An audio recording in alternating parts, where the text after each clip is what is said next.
কান্নার আওয়াজ শুনে মনে হলো একটা মেয়ে কান্না করতেছে। পাশের সিটে একজন মধ্যবয়স্ক লোক বসা। আমার মনে একটু সন্দেহ হলো, কেননা টিভি নিউজে মাঝে মাঝে দেখি মেয়ে মানুষকে পাচার করে, রেপ করে, বিক্রি করে ইত্যাদি। আমি একটু ভালো করে কান পেতে শুনতেছিলাম। লোকটি মেয়েটাকে বলতেছে, চুপ কর সেমরি, চুপচাপ বসে থাক। তোরে আমার আনাই ভুল হয়েছে। হালারে কত কইরা কইলাম এই সেমরি আমার লাগবো না, তাও তোরে আমারে দিয়া দিল। এখন চুপচাপ বসে থাক, নইলে কিন্তু তোরে আবার দিয়াম। তারপর মেয়েটা আস্তে আস্তে কান্না করতে লাগলো। একটু পর লোকটি আবার মেয়েটাকে বলতেছে, ওইনে যাইয়া ভালো মতো কাম করবি, নইলে কিন্তু তোরে ওরা মাইরা ফেলবে। আর এই বালের কান্নাকাটি বন্ধ কর, নইলে কিন্তু। এইবার আমি কনফার্ম হলাম এই মেয়েটা কোনো খারাপ লোকের পাল্লায় পড়ছে। বাস চলেছে আর আমি সময়ের অপেক্ষায় আছি, কখন মেয়েটার সাথে কথা বলা যাবে। বাস যখন মাওয়াঘাটে পৌঁছালো তখন মাওয়াঘাটে প্রচুর জ্যাম। কমপক্ষে 4 থেকে 5 ঘন্টা সময় লাগবে। আর ঘাটে যে ফেরি আছে ওইটা 1 ঘন্টা পর ছাড়বে। তার মানে আমরা পরে যে ফেরি আসবে সেই ফেরিতে যাওয়া লাগবে জ্যামের কারণে। বাসের ভিতর গরমের কারণে অনেক যাত্রী বাইরে বের হচ্ছে। কিছুক্ষণ পর ওই লোকটা বাইরে বের হলো। আমি এইরকমই একটা সময়ের অপেক্ষা করতেছিলাম। আমি মেয়েটার পাশের সিটে বসলাম, মেয়েটার দিকে তাকালাম। মেয়েটা বোরকা পরা, শুধু তার চোখটা দেখা যাচ্ছে। চোখটা রক্তের মতো লাল। অনেক কেঁদেছে মেয়েটা। আমি মেয়েটাকে বললাম, কোনো সমস্যা? মেয়েটা মাথা নাড়িয়ে না বলল। আমি বললাম, যদি কোনো সমস্যা থাকে বলতে পারেন। মেয়েটা কিছুক্ষণ চুপ থেকে বলল, সমস্যা বলে কি হবে, যে সমস্যার কোনো সমাধান নাই? আগে বলবেন তো, দেখি সমাধান করা যায় কিনা। আমাকে বিক্রি করে দিছে খারাপ জায়গায়, সেখানে আমাকে নিয়ে যাওয়া হচ্ছে। আপনাকে কে বিক্রি করে দিয়েছে? আর আপনার পরিবার কোথায় থাকে? মেয়েটা বলল, আমার পরিবার বলতে কেউই নেই, আমি একটা এতিম মেয়ে। আর যারা আমাকে বিক্রি করছে তাদের আমি কাউকে চিনি না, কিন্তু তাদের মধ্যে একজন পুলিশ ছিল। এর মধ্যে ওই মধ্যবয়স্ক লোক চলে আসলো। আমি আস্তে করে আমার সিটে বসে পড়লাম। আমি ভাবতে লাগলাম, আমি কি মেয়েটাকে বাঁচাতে পারবো নাকি পারবো না। আমি যদি আবার কোনো সমস্যার ভিতর পড়ি। লোকটি মেয়েটাকে বলতেছে, আশেপাশে খাবার হোটেল নেই, আমি সামনে হোটেলে গিয়ে খাবার লইয়া আসি, আর তুই এইখানে বইয়া থাক, আমি আইতাছি। এই কথা বলে লোকটি চলে গেল। আমি আবার মেয়েটার পাশে গিয়ে বসলাম আর বললাম, এখন কি করবেন? মেয়েটা বলল, জানি না। আমি বললাম, বাঁচতে হলে একটা উপায় আছে। মেয়েটা বলল, কি উপায়? এখান থেকে পালাতে হবে। কিন্তু আমি পালিয়ে কোথায় যাব? আমার তো আপন বলতে কেউ নেই এই দুনিয়াতে। সেটা এখন ভাবার বিষয় না। কিন্তু আপনি আমাকে নিয়ে কোথায় যাবেন? সেটা পরে ভাবা যাবে। কিন্তু কিন্তু কি? এই লোকটা চলে আসবে।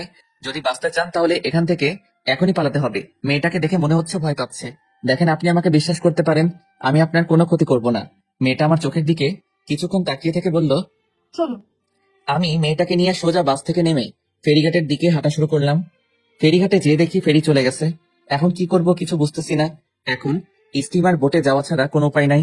মেয়েটা বলল, কোথায় যাব আমরা? ভয়ে ভয়ে বলল কথাটা। আমি বললাম, আমার দাদা বাড়ি। তারপর স্টিমার বোটে উঠলাম। অনেক গতিতে চলছে। কিছুক্ষণ পর মেয়েটা অন্যদিকে ফিরে মুখের উপর থাকা মুখোশটা মাথার উপরে উঠিয়ে হাতটা মেলে আকাশের দিকে তাকিয়ে রইল। তারপর মেয়েটা মুখোশটা ঠিক করে আমার পাশে এসে বলে, জানেন, আমি এই প্রথম নদী দেখলাম। মানে আপনি আগে পরে কখনো নদী দেখেন নাই? না, আমি সব সময় এতিমখানার ভেতরেই থাকতাম। আপনার আপন বলতে কেউ কি নেই? জানি না আছে কিনা। বলেই মেয়েটা কান্না করতে লাগলো। কান্না বন্ধ করুন, মানুষজন খারাপ ভাববে। বোট থেকে নামার পর আমার চাচাতো ভাইকে ফোন দিলাম। হ্যালো শাকিল। কেমন আছো ভাইয়া? ভালো, আমি আসতেছি বাড়ি। সত্যি? হুম। এই কে কে আসবে? একটা মেয়ে আছে, আমার সাথেও আসবে। কে ভাইয়া মেয়েটা? আমি আসি তারপর বলবানি। থাক, আর বলা লাগবে না, আমি বুঝছি। কি বুঝো? বলার আগে ফোনটা কেটে দিল। তারপর মেয়েটাকে বললাম, কিছু খাবেন? মেয়েটা মাথা নাড়িয়ে না বলল। তারপর আমি জোর করে হোটেলে নিয়ে গেলাম। মহিলা ওয়াশরুম দেখিয়ে দিয়ে বললাম, হাত মুখ ধুয়ে টেবিলে আসুন। আমিও হাত মুখ ধুয়ে খাবার টেবিলে আসলাম। ওয়েটার টেবিলে খাবার দিতেছে। এর ভিতর মেয়েটা আমাকে বলল, আমি কি এখানে বসে খাবো? তো কোথায় বসে খাবেন? না, আমি এখানে বসে খাবো না। কেন? এখানে অনেক লোকজন আর পুরুষ আছে, তাই। আমি আর কোনো কথা বললাম না। ওয়েটারকে বললাম, ভাই এখানে কোনো আলাদা খাবার জায়গা আছে? আছে। আপনি ওনাকে ওইখানে নিয়ে যান আর ওনার খাবারটা ওখানে দিয়ে আসেন। ওকে। তারপর মেয়েটাকে বললাম, আপনি এখানে যে খেয়ে আসুন। মেয়েটা কিছুক্ষণ তাকিয়ে থেকে চলে গেল। খাওয়া দাওয়া শেষে বাসে উঠলাম দাদাবাড়ি যাওয়ার জন্য। রাত 8টার সময় দাদাবাড়ি পৌঁছালাম। বাড়ির ভিতর ঢুকে আমি একটু অবাক হলাম। আমার দাদা দাদি, 4 চাচা চাচি, 2 ফুপু ভাই বোনে পুরা ঘর ভরা। শাকিল আমার পাশে এসে বলল, চলো ভাইয়া। বলে একটা রুমে নিয়ে যেতেছিল। আমি মেয়েটাকে দেখিয়ে শাকিলকে বললাম, ওই শাকিল। আর ও আপুকে ডাক দিয়ে বলল, আপু, তুই ভাইয়াকে নিয়ে যা। ভাবি মানে? শাকিল মুচকে মুচকে হাসতেছে। আমি মেয়েটাকে বললাম, এনাদের সামনে একটু কান্না করবেন না। মেয়েটা মাথা নাড়িয়ে ঠিক আছে জানালো। আপু আমার সামনে এসে বলতেছে, অনেক বড় হয়ে গেছিস। মানে? মেয়েটাকে দেখিয়ে এই যে বলে আপু মেয়েটাকে নিয়ে অন্য রুমে চলে গেল। আমি রুমে এসে ফ্রেশ হয়ে বের হওয়ায় শাকিল আমার হাতে একটা পাঞ্জাবি দিয়ে বলল, পরো এটা। আমি বললাম না আমার জামা কাপড় ব্যাগে আছে। তারপরেও পরো, দাদা পড়তে বলেছে। আমি পরে বের হলাম। তারপর দাদার পাশে বসলাম। দাদাকে বললাম, কেমন আছো? তারপর দাদা আমাকে জড়িয়ে ধরে কান্না করতে লাগলো আর বলল, তোর মা বাপ এখন আমার উপর অভিমান করে আছে। আমি ফোন করেছিলাম তোর আব্বু আম্মুকে, তারা সকালে আসতেছে। আমি অবাক হয়ে গেলাম। এই 21 বছর পর দাদা আমার আব্বু আম্মুর সাথে কথা বলল। আমার মা বাবা প্রেম করে বিয়ে করছিল বলে মেনে নেয়নি। আমার দাদা তার ভাইয়ের মেয়ের সাথে আব্বুর বিয়ে ঠিক করছিল, কিন্তু আমার আব্বু বিয়ের 3 দিন আগে পালিয়ে বিয়ে করে। তারপর দাদার কাছে আসছিল, দাদা মেনে নেয়নি।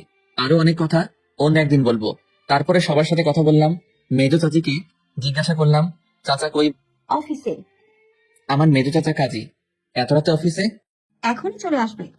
তারপর দাদি আমাকে বলল, মেয়েটার নাম কি?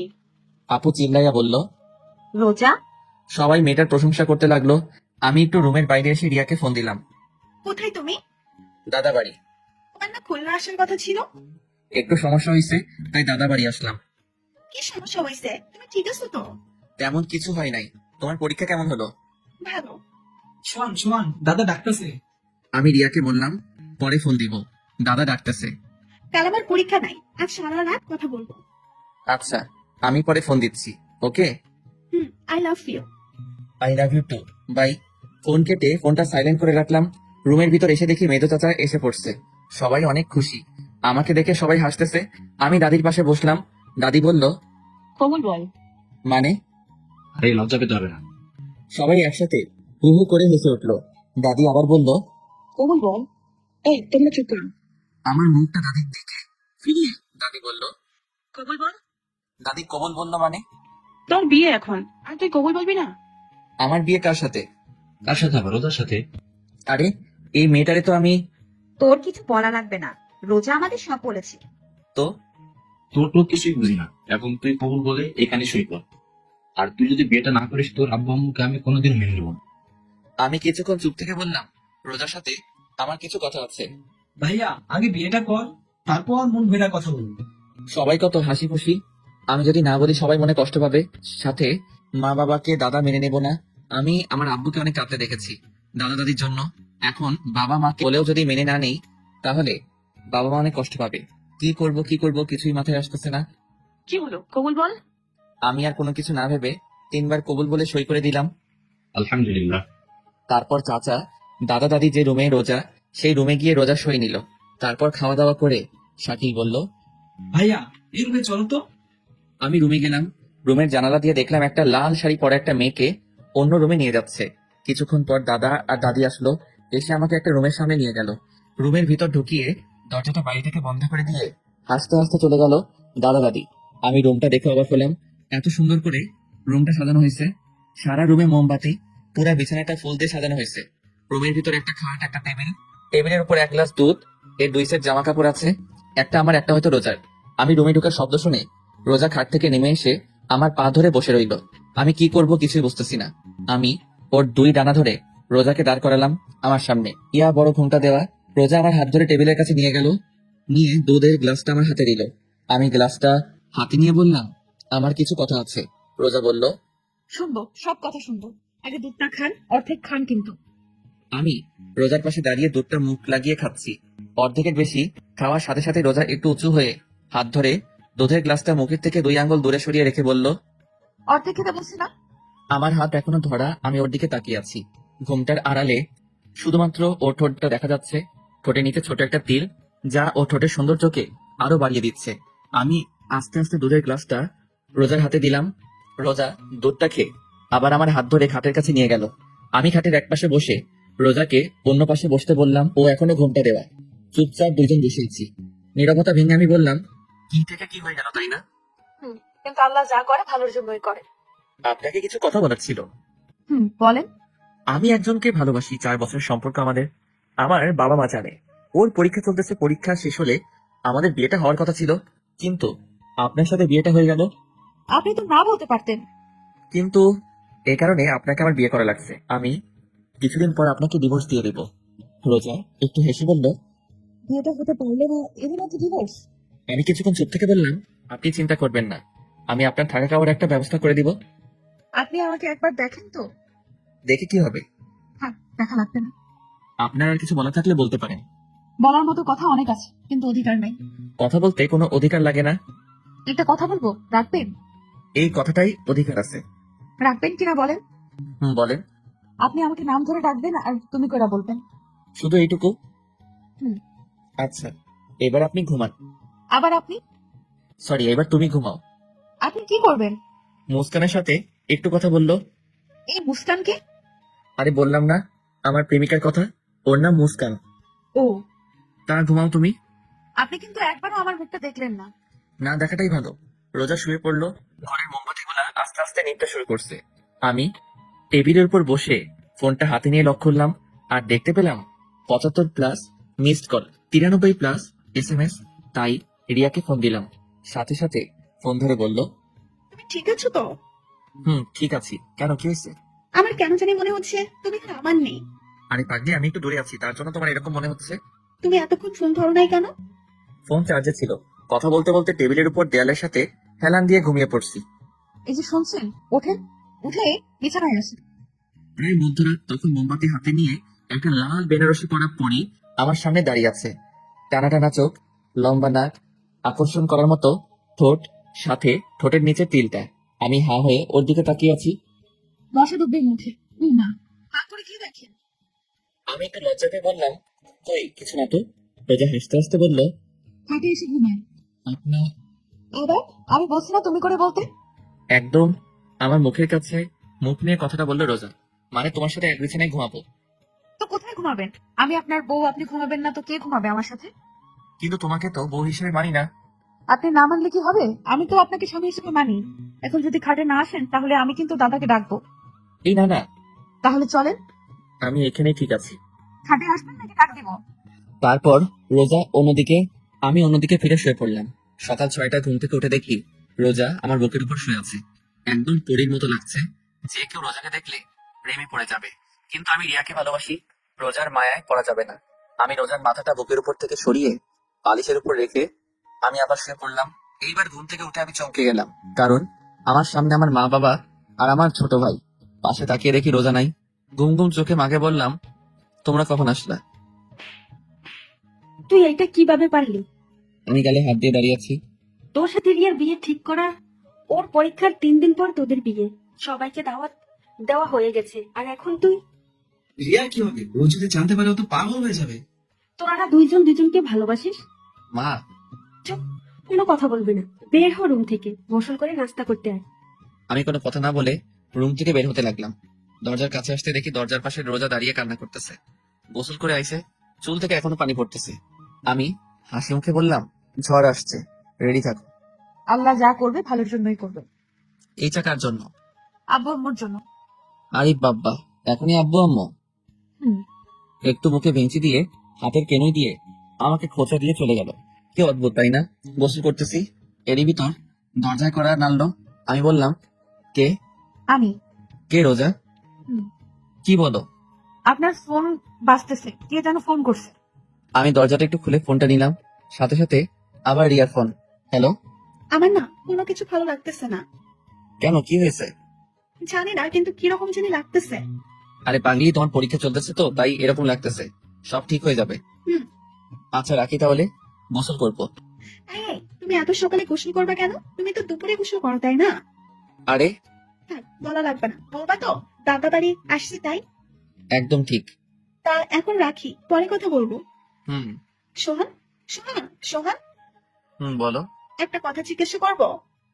করো। সব ঠিক আছে তো সোহান? এই কথাটা শুনে আমার বুকের ভিতর একটু ব্যথা করে উঠলো। আমি নর্মাল ভাবেই বললাম, সব ঠিকই তো আছে রিয়া, তুমি বেকার টেনশন করছো।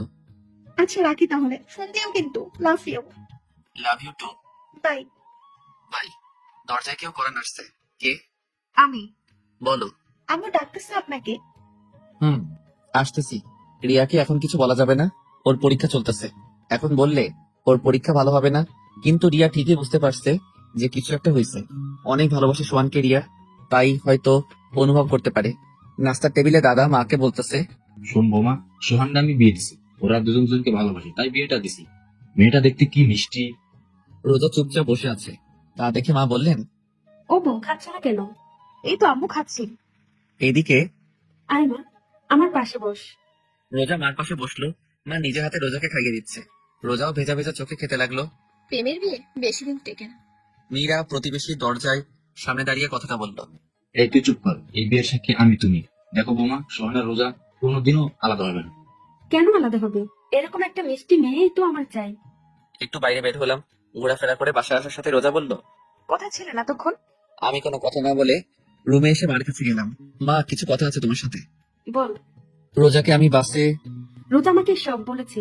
বাসে দেখা হয়েছে, ও এতে তোর দাদা ভাবছে তুই রোজাকে পালিয়ে নিয়ে আইছিস, তাই তোদের বিয়ে দিয়ে দিছে, এই তো। হুম, তো এখন কি করব? কি করবি মানে? বলছিলাম কি ডিভোর্স দিই। ডিভোর্স দিবি মানে? আমাদের বংশের ডিভোর্স তালাক নামে কোনো শব্দই নাই। আমি রিয়াকে ভালোবাসি। আমি রিয়ার মাকে ফোন করে বলে দিছি আমার ছেলের অন্য জায়গায় বিয়ে হয়ে গেছে। মা, তুমি। মা কান্না করে দিয়ে বলল, দেখ সোহান, তোর আর রোজার বিয়েটা হয়ে গেছে, এখন তুই রিয়াকে ভুলে যা। তোর দাদার কথা শুনিস নাই? তোদের দুজনের জন্য এই বিয়েটা হচ্ছে। যা হবার তা হয়ে গেছে, এখন থেকে তুই রোজাকে ভালোবাসবি।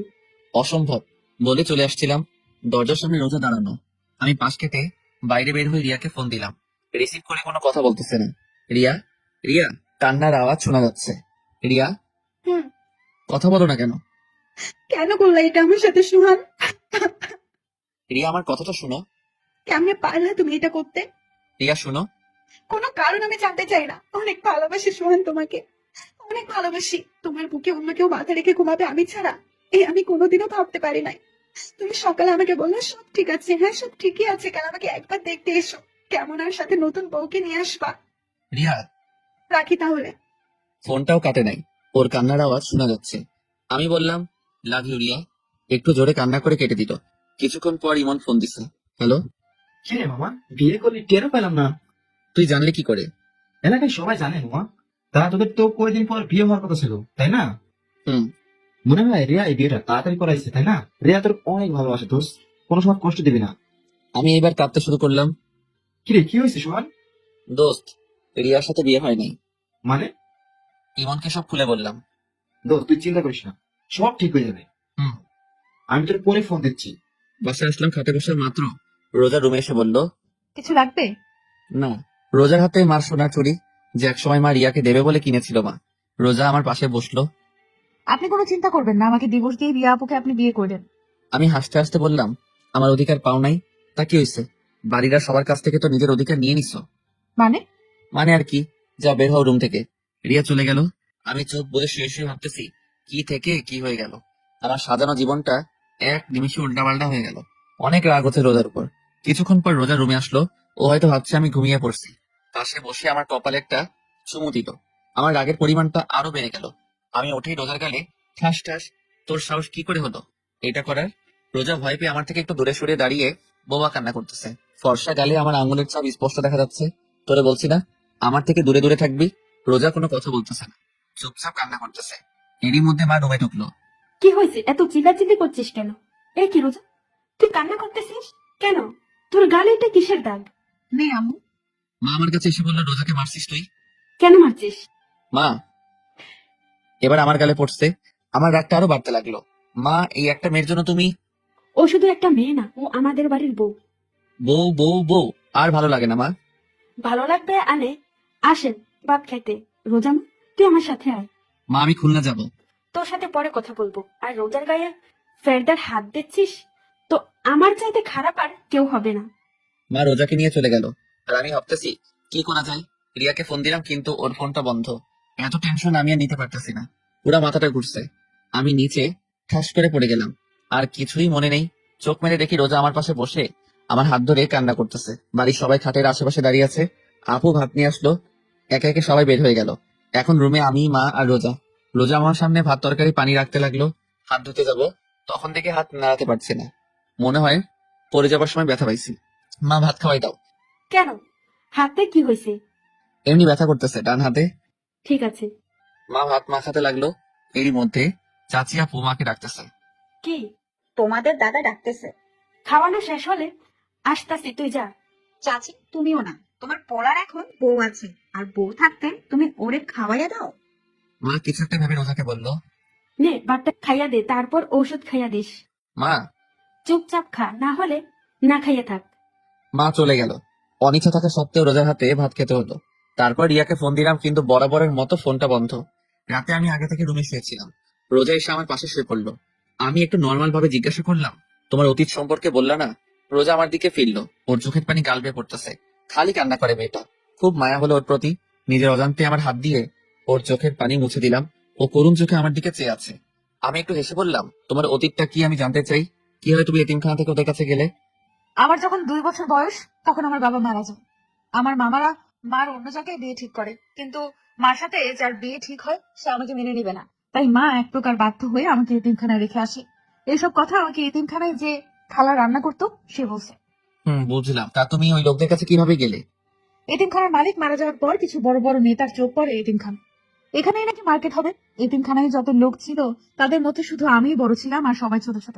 সবাইকে আলাদা আলাদা এতিমখানায় শিফট করা হয়, কিন্তু একটা পুলিশ আমাকে ওই লোকটার কাছে বিক্রি করে দিছে। তারপর আপনার সাথে দেখা। বলে কান্না করতে লাগলো। তোমাকে বলছি না এই কান্নাকাটি একদম আমার সামনে করবে না। ও কান্না থামিয়ে বলল, আপনি রিয়া আপুকে বিয়ে করলেন, কিন্তু আমারে তাড়াই দিবেন না। আপনার ঘরের এক কোনায় একটু জায়গা দিন। আপনি তো জানেন আমার থাকার কোনো জায়গা নাই। আমি কি বলবো কিছুই মাথায় আসতেছে না। আচ্ছা ঠিক আছে, তুমি ঘুমাও তাহলে।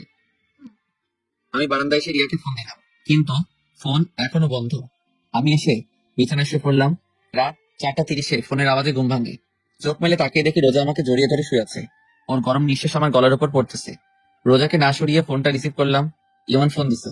হ্যালো, কি রে দোস্ত, এত রাতে কিছু হয়েছে? দোস্ত রিয়া। কি কি হয়েছে রিয়ার? রোজাকে ধাক্কা দিয়ে সরিয়ে উঠে বসলাম। রোজা করুণ চোখে আমার দিকে চেয়ে আছে। দোস্ত রিয়া সুসাইড করেছে। মানে কি? দোস্ত অবস্থা খুব খারাপ। সদর হাসপাতাল থেকে ফেরত দিয়েছে, খুলনা মেডিকেল নেওয়া হয়েছে। দোস্ত কি করবো বল? তুই তাড়াতাড়ি চলে আয়, না হলে হয়তো শেষবারের মতো দেখতে পারবি না। কিছু হবে না রিয়ার, আমি এখনই আসতেছি। কি হয়েছে? আপনি এখন কোথায় যাবেন? আমার হাত ধরে কথাটা বললো রোজা। আমার প্রচুর রাগ উঠতে লাগলো। ঠাস ঠাস ঠাস কয়টা থাপ্পড় দিছে আমার মনে নাই। তোর জন্য তো, শুধু তোর জন্য আমার সাজানো জীবনটা এলোমেলো হয়ে গেছে। রোজা কান্না করতে আছে। এত রাতে চিল্লা পাল্লা শুনে বাড়ির সবাই কড়া নাড়ালো। দরজা খুলতেই মা ঘরে ঢুকে, সাথে দাদি ও চাচিরা। কি হয়েছে কি সোহান? এত চিল্লাপাল্লা কেন? কি রে রোজা, তুই কান্না করতেছিস কেন? তুই আবার রোজাকে মারছিস? মা মা আমার কথা না শুনে অনবরত থাপ্পড় মারতে লাগলো আমার গালে। রোজা খাট থেকে নেমে আমার সামনে দাঁড়ালো। আম্মু, উনি আমারে কিছু বলে নাই। তুই সর সামনে থেকে। না আম্মু, উনি আমার স্বামী, উনি মারবে আমাকে, আর উনি ভালোবাসবে আমায়। সর তো তুই। মারো মারো, কত মারবা মারো। এবার মা বুঝতে পারলো কিছু একটা হয়েছে। মা আমার পাশে বসে বলল, কি হয়েছে? রিয়া, রিয়া কি? আমি এখন খুলনা যাব। কেন? আর এত গাড়ি পাওয়া যাবে না তো? রিয়া কি হয়েছে? ও সুইসাইড করছে। কি? ও আমার জন্য সুইসাইড করছে মা। ইমন বললো সদর থেকে ফেরত দিয়েছে, খুলনা মেডিকেলে নিয়ে গেছে। আর ইমন বললো মনে হয় আর বাঁচবে না। মা কি বলবে ভাবতেছে। মা জানতো এরকম কিছু একটা হবে, কিন্তু এত তাড়াতাড়ি হবে তা মা ভাবতে পারে নাই। দেখ সোহান, রিয়ার কিছু হবে না। রোজা আমার পাশে বসলো, আমার কাঁধে হাত রেখে বলল, আপনি চিন্তা করবেন না, সব ঠিক হয়ে যাবে। এখন 5:30। শাকিল কোথা থেকে একটা বাইক নিয়ে এসে। রিয়ার মাকে ফোন দিলাম, কিন্তু রিসিভ করলো না। খুলনা রওনা দিব। রুম থেকে বের হবো, এরই ভিতর রোজার সামনে আসলো। আমার ডান হাত তার বুকের উপর রাখলো, আর চোখ বুজে বলতে লাগলো, আমি হয়তো আপনার জীবনে এসে অনেক বড় ক্ষতি করে ফেলেছি আপনার। আমার না অনেক লোক, ছোটবেলা থেকে কাউকে আব্বু আম্মু বলে ডাকতে পারি নাই, তাই আপনার আব্বু আম্মুকে পেয়ে লোকটা আর সামলাতে পারি নাই। আমার জন্য আপনি অনেক সমস্যায় পড়ছেন, তার জন্য আমি আপনার কাছে ক্ষমা চাচ্ছি। আমার হাতটা এখনো ওর বুকের উপর। এক একটা নিঃশ্বাস আমি আমার হাত দিয়ে অনুভব করতে পারছি। আমি হালকা করুণ ভাবে বললাম, আর কিছু বলবে? হুম। বলো তাহলে, আমার বের হতে হবে। মারবেন না তো? না বলো। আর ওই সময় তোমাকে মারছি তার জন্য সরি। আমি আপনাকে একটু জড়িয়ে ধরতে চাই। রোজা উত্তরের আশায় আমার দিকে চেয়ে আছে।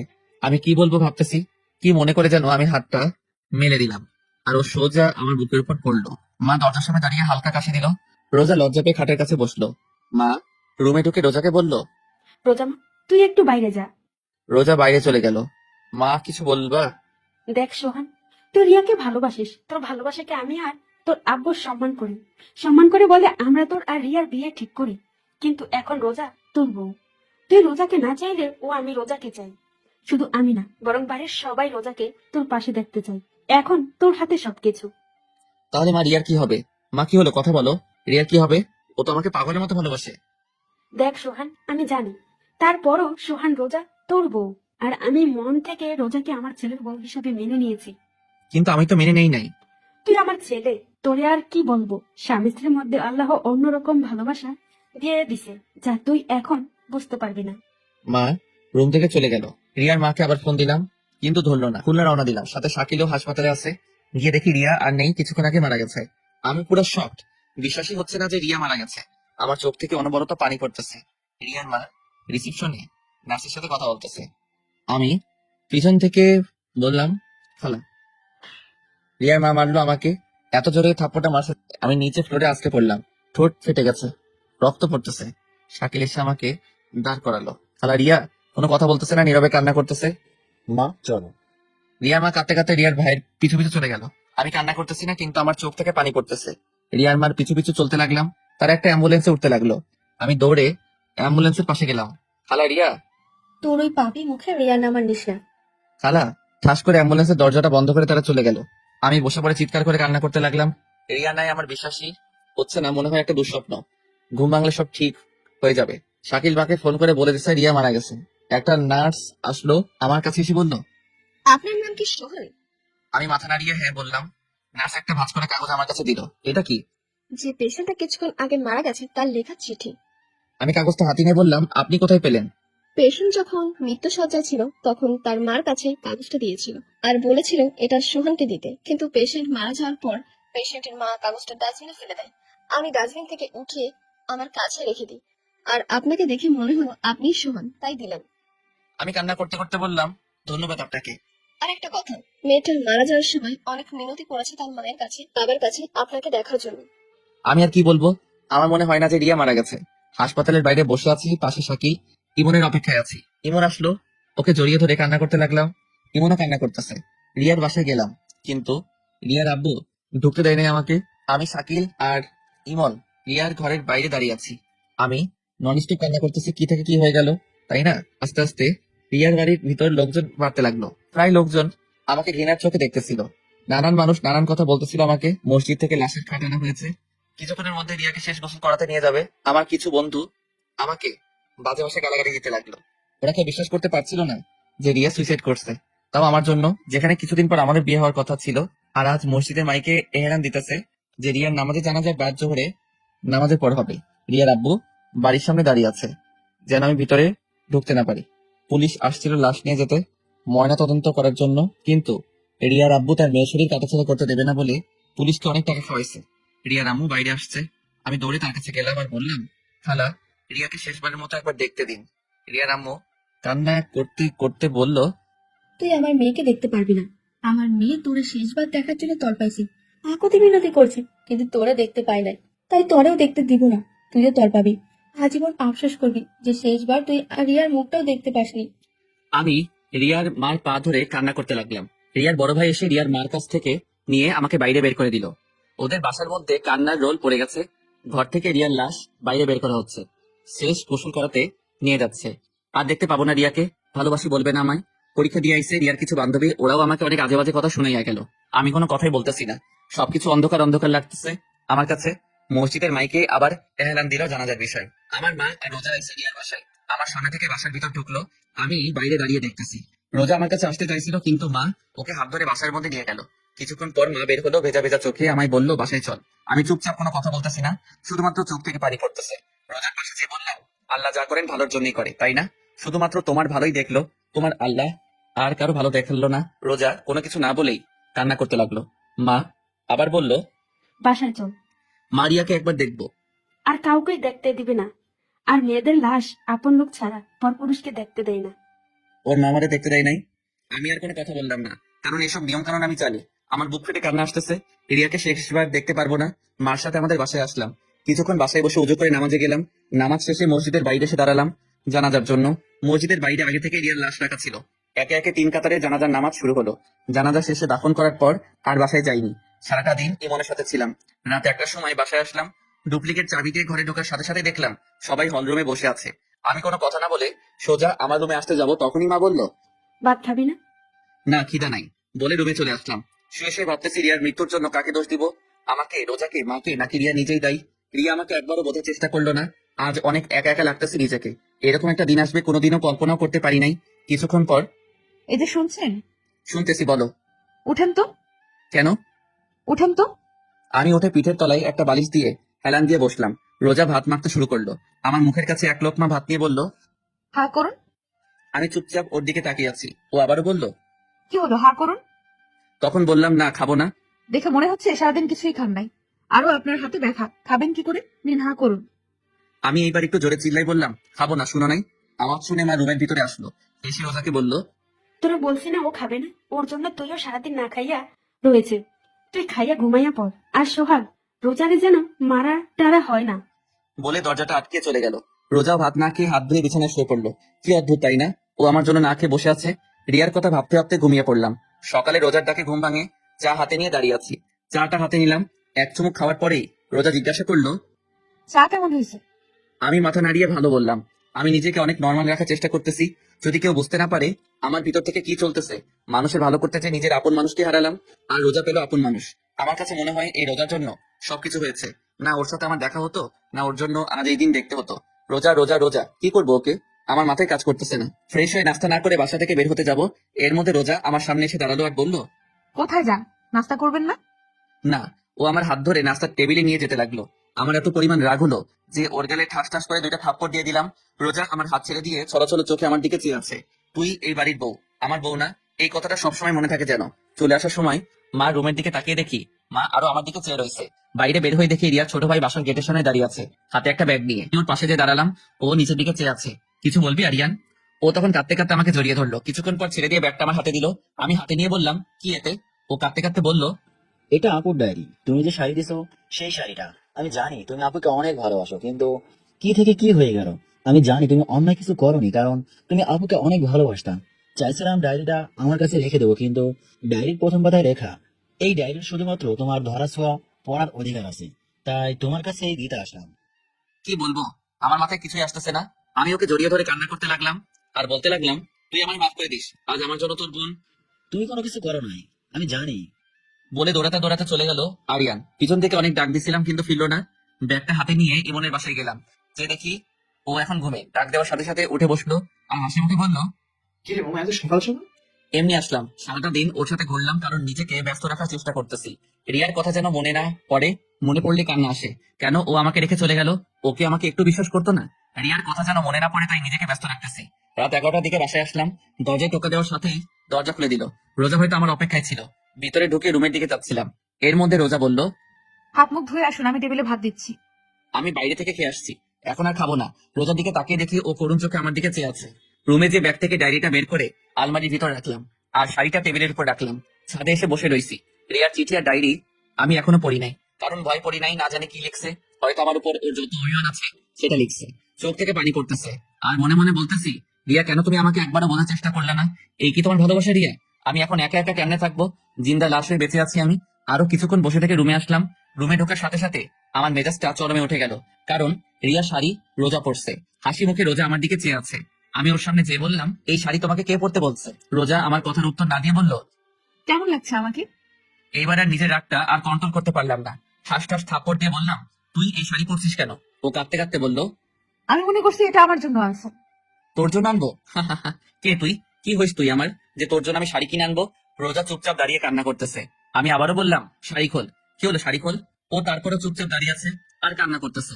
আমি এক প্রকার জোর করে ওর শরীর থেকে শাড়ি খুলে নিলাম। রোজা এখনো দাঁড়িয়ে কান্না করতেছে।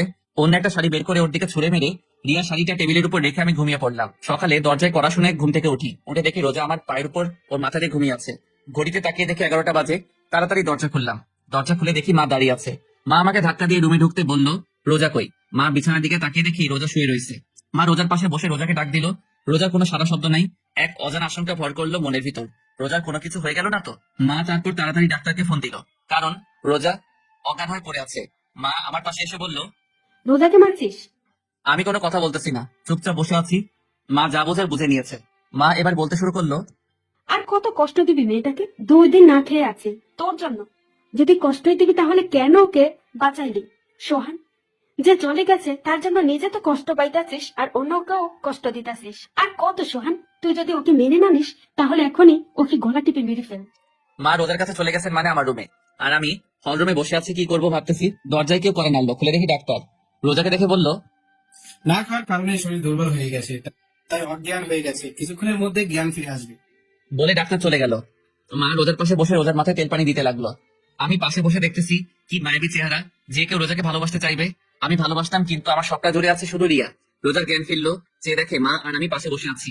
রোজার জ্ঞান ফিরছে দেখে মা খাবার আনতে গেল। আমি রোজার দিকে চেয়ে আছি আর রোজা আমার দিকে। মা খাবার নিয়ে রুমের ভিতরে ঢুকলো, রোজার পাশে বসে ভাত মাখতে শুরু করলো। এরই মধ্যে রোজা বলল, আম্মু আমি ভাত খাবো না। কেন খাবি না? তোমার ছেলেও তো না খেয়ে আছে। কে বলছে যে আমি না খেয়ে আছি? কে বলবে?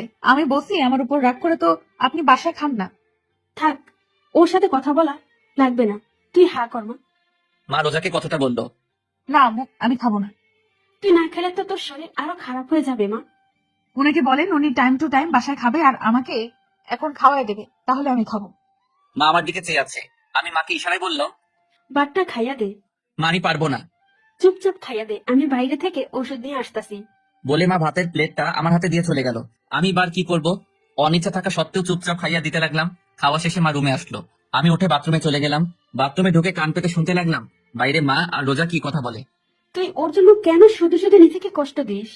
আম্মু আমার জন্য আজ উনি ওনার ভালোবাসার মানুষের চিরতরে হারায় ফেলছে। কেন শুধু শুধু নিজেকে দোষ দিচ্ছিস? রিয়ার মৃত্যুর জন্য তোর আর সোহানের কোনো হাত নাই, এটা নিয়তি, এটাকে মেনে নিতে হবে। আম্মু ওনার মনে অনেক কষ্ট, কিন্তু উনি প্রকাশ করে না। তা আমি জানি, তার জন্য তুই নিজেকে কষ্ট দিবি। না আম্মু আমি শুধু ওনার কষ্টের ভাগটা নিতে চাই। আস্তে আস্তে সব ঠিক হয়ে যাবে, ধৈর্য ধর। বলে মা চলে গেল। আমি বাথরুম থেকে বের হয়ে রোজার পাশে যেয়ে বসলাম। রোজা বলল, কিছু বলতেন? তোমার যদি কিছু হয়ে যেত? কি আর হতো, মরে যেতাম। চুপ। আমি জানি আপনার সবটা জুড়ে শুধু রিয়া আপু আছে, আমি না। রিয়া আপুর জায়গাটা নিতে চাই না, শুধু আপনার পায়ের নিচে একটু জায়গা দিয়ে, কারণ এখানে আমার বেহেস্ত, আমার জান্নাত। আমি কোনো কথা না বলে বাসার বাইরে চলে আসলাম। রাস্তায় হাঁটতেছি আর ভাবতেছি কি করব। দুপুরবেলা মা ফোন দিয়ে বলল তাড়াতাড়ি বাসায় আসতে। বাসায় যেয়ে সবাই একসাথে খাওয়া দাওয়া করলাম। রোজার দিকে চেয়ে দেখলাম ওর মুখে প্রাপ্তির হাসি। কিছুক্ষণ বাসায় বসে আবার বাইরে বের হলাম। গন্তব্য ইমনের বাসা। ইমনের বাসায় যেয়ে দেখলাম ইমন নেশা করতেছে। মানে আমিও আগে করতাম একটু একটু, কিন্তু রিয়া আমার জীবন আসার পর আর কোনোদিন ছুঁয়ে দেখিনি। আজ ইমনকে খেতে দেখে আমারও খেতে ইচ্ছে করলো। ইমনের পাশে বসলাম।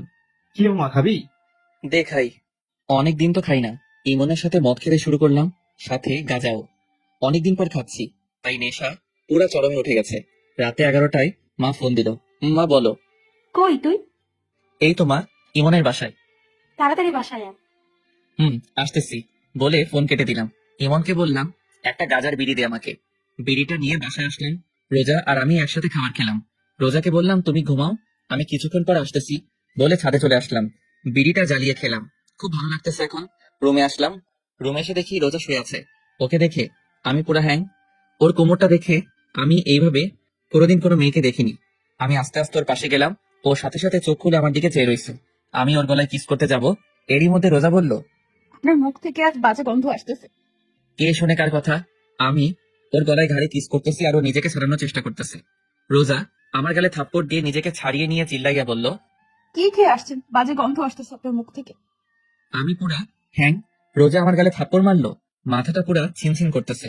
রোজার আওয়াজ শুনে মা দরজায় করে নাড়তেছে আর বলতেছে, কি হয়েছে রোজা? দরজা খোল। সোহান, সোহান কি হয়েছে? দরজা খোল। আমি ছলো ছলো চোখে রোজার দিকে চেয়ে আছি, আর রোজা মাথা নিচু করে বোবা কান্না করতেছে। দরজার ঠক ঠক আওয়াজ বাড়তে লাগলো। দরজার ওপাশে মা আর আব্বু জোরে জোরে বলতেছে দরজা খুলতে। নিজের প্রতি নিজের ঘৃণা হচ্ছে। দরজায় আওয়াজ আরো বাড়তে লাগলো। রোজাও দরজা খুলতেছে না, তাই আমি উঠে দরজা খুললাম। মা তাড়াতাড়ি রুমের ভিতর চলে গেল, আর আব্বু আমাকে জিজ্ঞাসা করলো। কি হয়েছে?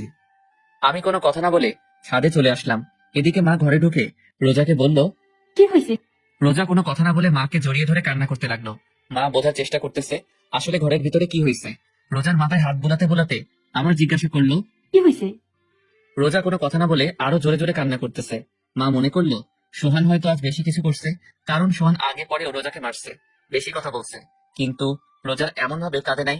কিন্তু আজ না, মা আর ভাবতে পারতেছে না। মার অনেক রাগ হচ্ছে সোহানের উপর। সোহানকে এখন হাতের কাছে পেলে কাঁচা চিবিয়ে খেত। এদিকে আমি ভাবতেছি কি করতে যাচ্ছিলাম রোজার সাথে আমি নেশার ঘরে, কিন্তু তারপরেও রোজা আমার গায়ে হাত দিবে আমি কোনোদিনও ভাবতে পারি নাই। কিছুক্ষণ পর আস্তে আস্তে নিচে নামতে লাগলাম।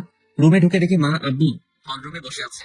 মা রুমের দিকে চেয়ে দেখলাম রোজা মার রুমে বিছানার উপর বসে আমার দিকে চেয়ে কান্না করতেছে। তখন মা আমার সামনে এসে বলল, কি হয়েছে সোহান? কানে কি কম শুনিস? কি হয়েছে বল। আমি কোনো কথা না বলে রুমের দিকে যেতে লাগলাম। তখনই আব্বু আমার ঘাড়ে হাত দিয়ে তার দিকে আমাকে ঘুরিয়ে ঠাস ঠাস করে 2টা থাপ্পড় মারলো। আমি এইবার অবাক হলাম, কেননা আমার আব্বু আমার গায়ে আমার জানা মতে কোনোদিন হাত দেয় নাই, কিন্তু আজ রোজার জন্য আমার গায়ে হাত দিল। আমাকে মারছে দেখে রোজা রুম থেকে দৌড়ে বের হয়ে আমাকে জড়িয়ে ধরে বলতে লাগলো, আমার স্বামীকে কেউ আমার জন্য মারবেন না। আমি রোজাকে ছাড়িয়ে নিয়ে বললাম, আজ তোমার জন্য আমার আব্বু আমার গায়ে হাত দিল, আরো কত কিছু দেখার বাকি আছে আল্লাহই জানে। বলে রুমে চলে আসলাম। আমার পিছন পিছন মা আর রোজা রুমে ঢুকলো। মা আমাকে বলতে লাগলো, দেখ সোহান, এইভাবে চলতে থাকলে কেউ ভালো থাকবে না, না তুই না রোজা না আমরা, বাকিটা তোর হাতে। বলে মা রুম থেকে চলে গেল। রোজা দরজা লক করে আমার পা জড়িয়ে ধরে কান্না করতে লাগলো আর বলতে লাগলো, আমাকে আপনি মাফ করে দিন, বিশ্বাস করেন আমি আপনাকে মারতে চাইনি, আমাকে মাফ করে দিন। বলে হাউমাউ করে কান্না করতে লাগলো। আচ্ছা ঠিক আছে, তুমি ঘুমিয়ে পড়ো। ও তারপরেও আমার পা ধরে কান্না করতে লাগলো। আমি রোজাকে ডানা ধরে ওকে উঠিয়ে বললাম, যাও ঘুমিয়ে পড়ো, রাত অনেক হয়েছে। ও যে গালে আমাকে মারছে, ওই গালে আলতো করে হাত দিয়ে বলল, সত্যি মাফ করেছেন তো? আমি ওর হাতটা গাল থেকে সরিয়ে বললাম, মাফ করছি। আর তুমিও আমাকে মাফ করে দিও। আসলে আমি একটু নেশা করছিলাম তো, তাই ওই টাইমে মাথা ঠিক ছিল না। কি? আপনি বেশি করছেন কেন? ভালো লাগছে করছি, যাও ঘুমিয়ে পড়ো। কেন করছেন আগে সেটা বলো। এক কথা কিন্তু বারবার বলতে ভালো লাগে না, যাও ঘুমিয়ে পড়ো। রোজা আর কোনো কথা না বলে মাথা নিচু করে বিছানায় যে শুয়ে পড়লো। আর আমি রিয়ার চিঠিটা বের করে পড়তে লাগলাম।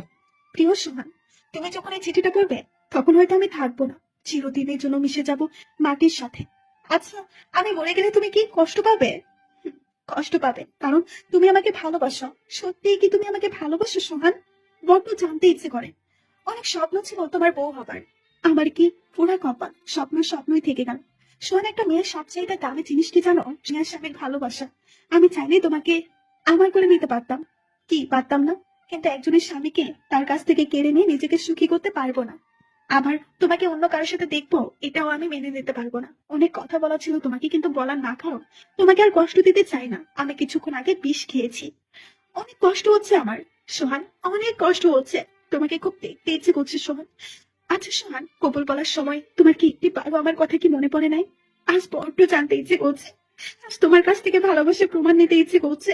আমাকে ক্ষমা করে দিও সোহান, তোমাকে না জানিয়ে চলে যাচ্ছে না ফেরার দেশে। ইহকালে তোমাকে পেলাম না তো কি হয়েছে, পরকালে খুব করে চেয়ে নেবো তোমাকে আল্লাহর কাছ থেকে। আচ্ছা সোহান, আমাকে কি তোমার মনে পড়বে কখনো? বড্ড জানতে ইচ্ছে করে। যদি কোনোদিন আমাকে অনুভব করতে মন চায়, তাহলে তখন চোখ বন্ধ করে তোমার হৃৎপিণ্ড বারবার হাত রেখে ওইখানে খুঁজে পাবে আমায়। যদি কোনোদিন আমাকে অনুভব করতে মন চাই তোমার, তাহলে চোখ বন্ধ করে তোমার হৃৎপিণ্ড বরাবর হাত রেখো, ওইখানে খুঁজে পাবে আমায়। এটি তোমার রিয়া। চিঠিটা পড়ে কান্না আসতেছে, অনেক কান্না আসতেছে। বিছানার দিকে চেয়ে দেখি রোজা আমার দিকে চেয়ে আছে আর কান্না করতেছে। রোজাকে বললাম, কান্না কেন করতেছো? রোজা আমার সামনে এসে হাঁটু ভাঁজ করে আমার সামনে বসলো, আর আমি সোফায় বসা আমার হাতটা ধরে বলতে লাগলো, আপনার কষ্টের ভাগটা দেবেন। আমি ছলো ছলো চোখে রোজার দিকে চেয়ে আছি, আর রোজা আমার দিকে চেয়ে আছে উত্তরের আশায়। আমি কোনো কথা না বলে আস্তে আস্তে সোফার উপর মাথাটা এলিয়ে দিলাম। কখন যে ঘুমিয়ে পড়ছি খেয়ালই করিনি। সকালে ঘুম ভাঙার পর দেখি রোজা আমাকে জড়িয়ে ধরে ঘুমিয়ে আছে। এইটুকু সোফার উপর কি দুইজন ঘুমানো যায়? রোজা আমার শরীরের উপর ঘুমানো, কি মায়াবী চেহারা। ওর ভালোবাসা চাই আমার কাছ থেকে। আমি আদৌ রোজাকে ভালোবাসতে পারবো কিনা সন্দেহ হয়। কি অদ্ভুত জীবন আমার, যাকে ভালোবাসলাম তাকে তো পেলাম না, আর যাকে চিনি না জানি না তাকেই পেলাম। কি করব আমি এখন? সবকিছু অন্ধকার লাগতেছে। আমার কাছে মনে হয় আমার জীবনটা এখানেই থেমে গেছে। রোজাকে সরিয়ে দিয়ে ঘুম থেকে উঠে ফ্রেশ হয়ে নাস্তা করে বাইরে বের হলাম। চলতি পথে রিয়ার মার সাথে দেখা আমার দিকে এমন ঘৃণার চোখে তাকালো যেন আমি রিয়াকে গলা টিপে মেরে ফেলেছি। রাস্তায় কিছুক্ষণ ঘোরাঘুরির পর দুপুরবেলা বাসায় আসলাম। বাসায় এসে টেবিলে দেখলাম আমার জন্য আমার প্রিয় খাবারগুলো সব রান্না করা। দেখে অনেক খুশি হলাম। তাড়াতাড়ি একটু ফ্রেশ হয়ে খেতে বসলাম। খেতে খেতে মাকে বললাম, মা আজকে রান্নাটা অনেক ভালো হয়েছে। আজ রোজা রান্না করেছে, তুই কি কি পছন্দ করিস আমার কাছে জেনে রান্না করছে, আমাকে তো রান্নাঘরে ঢুকতেই দেয় নাই। আমি রোজার দিকে তাকিয়ে দেখি ও মুচকি মুচকি হাসতেছে। ওর হাসিটা আমার কাছে অনেক ভালো লাগে, কিন্তু এখন কি রকম বিষের মতো লাগতেছে ওর হাসিটা। ওর প্রশংসা করলাম আমি তো জানতামই না যে ও রান্না করছে আজ।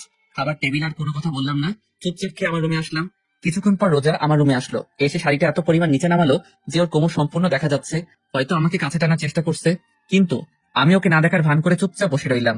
আস্তে আস্তে আমার পাশে ঘুরঘুর করতেছে আর কোমরের কাপড়টা একটু সরাচ্ছে আবার দিচ্ছে, একটু সরাচ্ছে আবার দিচ্ছে। এবার আমি রোজাকে বললাম, কিছু বলবা? রোজা মাথা নাড়িয়ে না বললো, আবার মাথা নাড়িয়ে হ্যাঁ বললো। আমি একটু হেসে বললাম, কি বলবা বলো? না মানে কাল রাতে আপনি আমাকে, বলে থেমে গেল। কাল রাতে কি? এই যে আমি ঘুমিয়েছিলাম, আপনি আমাকে। বলে আবার থেমে গেল। আমি বুঝতে পারছি ও কি বলতে চাচ্ছে। আমি বললাম, সরি বললাম না, তখন আমি নেশা করছিলাম তো তাই তোমাকে। না মানে আচ্ছা সরি, আর কোনোদিনও এমন হবে না। আপনার ইচ্ছা হলে আপনি আমার সাথে যা ইচ্ছা করতে পারেন, আমি কিছু মনে করবো না। আমি ওর দিকে চেয়ে আছি। ও আস্তে আস্তে চোখ খুলে দেখে যে আমি ওর দিকে চেয়ে আছি। ও লজ্জায় দৌড়ে রুমের বাইরে চলে গেল। কিছুক্ষণ পর মা রুমে আসলো, এসে আমার পাশে বসলো। কিছু বলবা? তাকে সিদ্ধান্ত নিলি কি সিদ্ধান্ত? রোজার বিষয়। দেখ সোহান, মেয়েটা অনেক ভালো, চেহারাও ভালো, সব দিক দিয়ে ঠিক আছে। তাহলে তোরা রিয়ার যেদিন বিয়ে হবার কথা ছিল ওদিন তোর আর রোজার আবার বিয়ে হবে, কেননা সবাইকে দাওয়াত দেওয়া হয়ে গেছে। শোন সোহান, রোজাকে ভালোবাসতে না পারলে ওকে কষ্ট দিস না। বলে মা রুম থেকে চলে গেল। আর আমি ভাবতেছি সবাই রোজার কষ্টটা বোঝে, কিন্তু আমার মনটা যে হাহাকার করতেছে রিয়ার জন্য সেটা কেউ দেখে না। বিকেল বেলা আব্বু আমার রুমে আসলো। কি রে বাবা, কি করিস? কিছু না, এই তো বসে আছি। থাপ্পড়টা জোরে লাগছিল তাই না? আরে আব্বু তুমিও না? কালকে ব্যাপারটা কিছু মনে করিস না। আসলে আমাদের কোনো মেয়ে নেই তো, তাই রোজকে এইভাবে কাঁদতে দেখে মাথা ঠিক ছিল না। তুই কিছু মনে করিস না বাবা। না আব্বু, আমি কিছু মনে করি নাই। তা বাইরে আয়, বৌমা পায়েস রান্না করছে, আয় একসাথে খাবো। চলো আব্বু। তারপর সবাই একসাথে পায়েস খেলাম। মা আমাকে বললো রোজাকে নিয়ে আমার খালা বাড়ি আর মামা বাড়ি থেকে ঘুরে আসতে। আমাদের বাড়ি থেকে মামা বাড়ি আর খালা বাড়ি 10 মিনিটের রাস্তা। আমি মাকে না বলতে পারলাম না, কারণ সবাই এখন হাসি খুশি আছে, না বলে সবার মুখ কালো হয়ে যাবে। রোজাকে বললাম রেডি হতে। কিছুক্ষণ পর রোজা রেডি হয়ে বোরখা পরে আসলো। বোরখাটা 2-3 জায়গায় ছেঁড়া। আমি বললাম, এই ছেঁড়া বোরখা পরে যাবে? আমার তো আর বোরকা নাই। তা আগে বলবা না তোমার বোরখা নেই? আগে মার্কেট চলো, তোমার কি কি লাগবে কিনে এনে তারপর মামার বাড়ি যাব। বলে রোজাকে নিয়ে বের হতে যাব। এরই মধ্যে মা সামনে এসে আমার বাইকের চাবি আমার হাতে দিল। আমি মায়ের দিকে জিজ্ঞাসার দৃষ্টিতে তাকিয়ে রইলাম। মা বলল, মনে আছে বাইক কেনার সময় কি বলছিলি যে আমি বিয়ে করব তখন বাইকে করে আমার বউকে নিয়ে ঘুরবো, এর আগে আমি বাইক চালাবো না। তা এখন তো বউ আছে, বউকে নিয়ে বাইরে ঘুরতে যাচ্ছ না, তো বাইকে নিয়ে যাও। বলে মা আমার হাতে কিছু টাকা দিয়ে চলে গেল। ছোট ভাইয়ের দিকে চেয়ে দেখি ও মিটমিট করে হাসতেছে। নিজের উপর নিজের রাগ হচ্ছে। কেন যে ওই দিন এই কথা বলতে গেলাম, বাইক নিয়ে বের হলাম। এলাকার সবাই আমাদের দিকে চেয়ে আছে একটু ঘৃণার চোখে। বন্ধু বান্ধব তো আমার সাথে কথাই বলে না, শুধুমাত্র ইমন ছাড়া। মার্কেটে এসে কেনাকাটা করে আবার বাসায় আসলাম। রোজা বোরকা চেঞ্জ করে আসলো। প্রথমে মামা বাড়ি আসলাম, কথাবার্তা বলে খালার বাড়ি আসলাম। খালার বাসায় কিছুক্ষণ বসে বাসার দিকে রওনা দিলাম। রোজাকে আজ অনেক হাসি খুশি লাগতেছে। রোজা সবার সাথে এমন ভাবে কথা বলছে, মনে হয় এনারা সবাই রোজার সাথে যুগ যুগ ধরে পরিচয় আছে। বাসায় আসলাম, এসে হাত মুখ ধুয়ে বিছানায় শুয়ে শুয়ে ভাবতেছি রিয়ার কথা। রিয়া নামটা শুনেই ওকে ভালোবেসে ফেলেছিলাম। রিয়ার কথা আমার মাথা থেকে যাই না। সারাদিন ওকে মনে না পড়লেও রাতে চোখ বন্ধ করার সময় রিয়ার কথা আমার মনে পড়ে। কুড়ে কুড়ে খাই আমাকে রিয়ার সাথে কাটানোর স্মৃতিগুলা।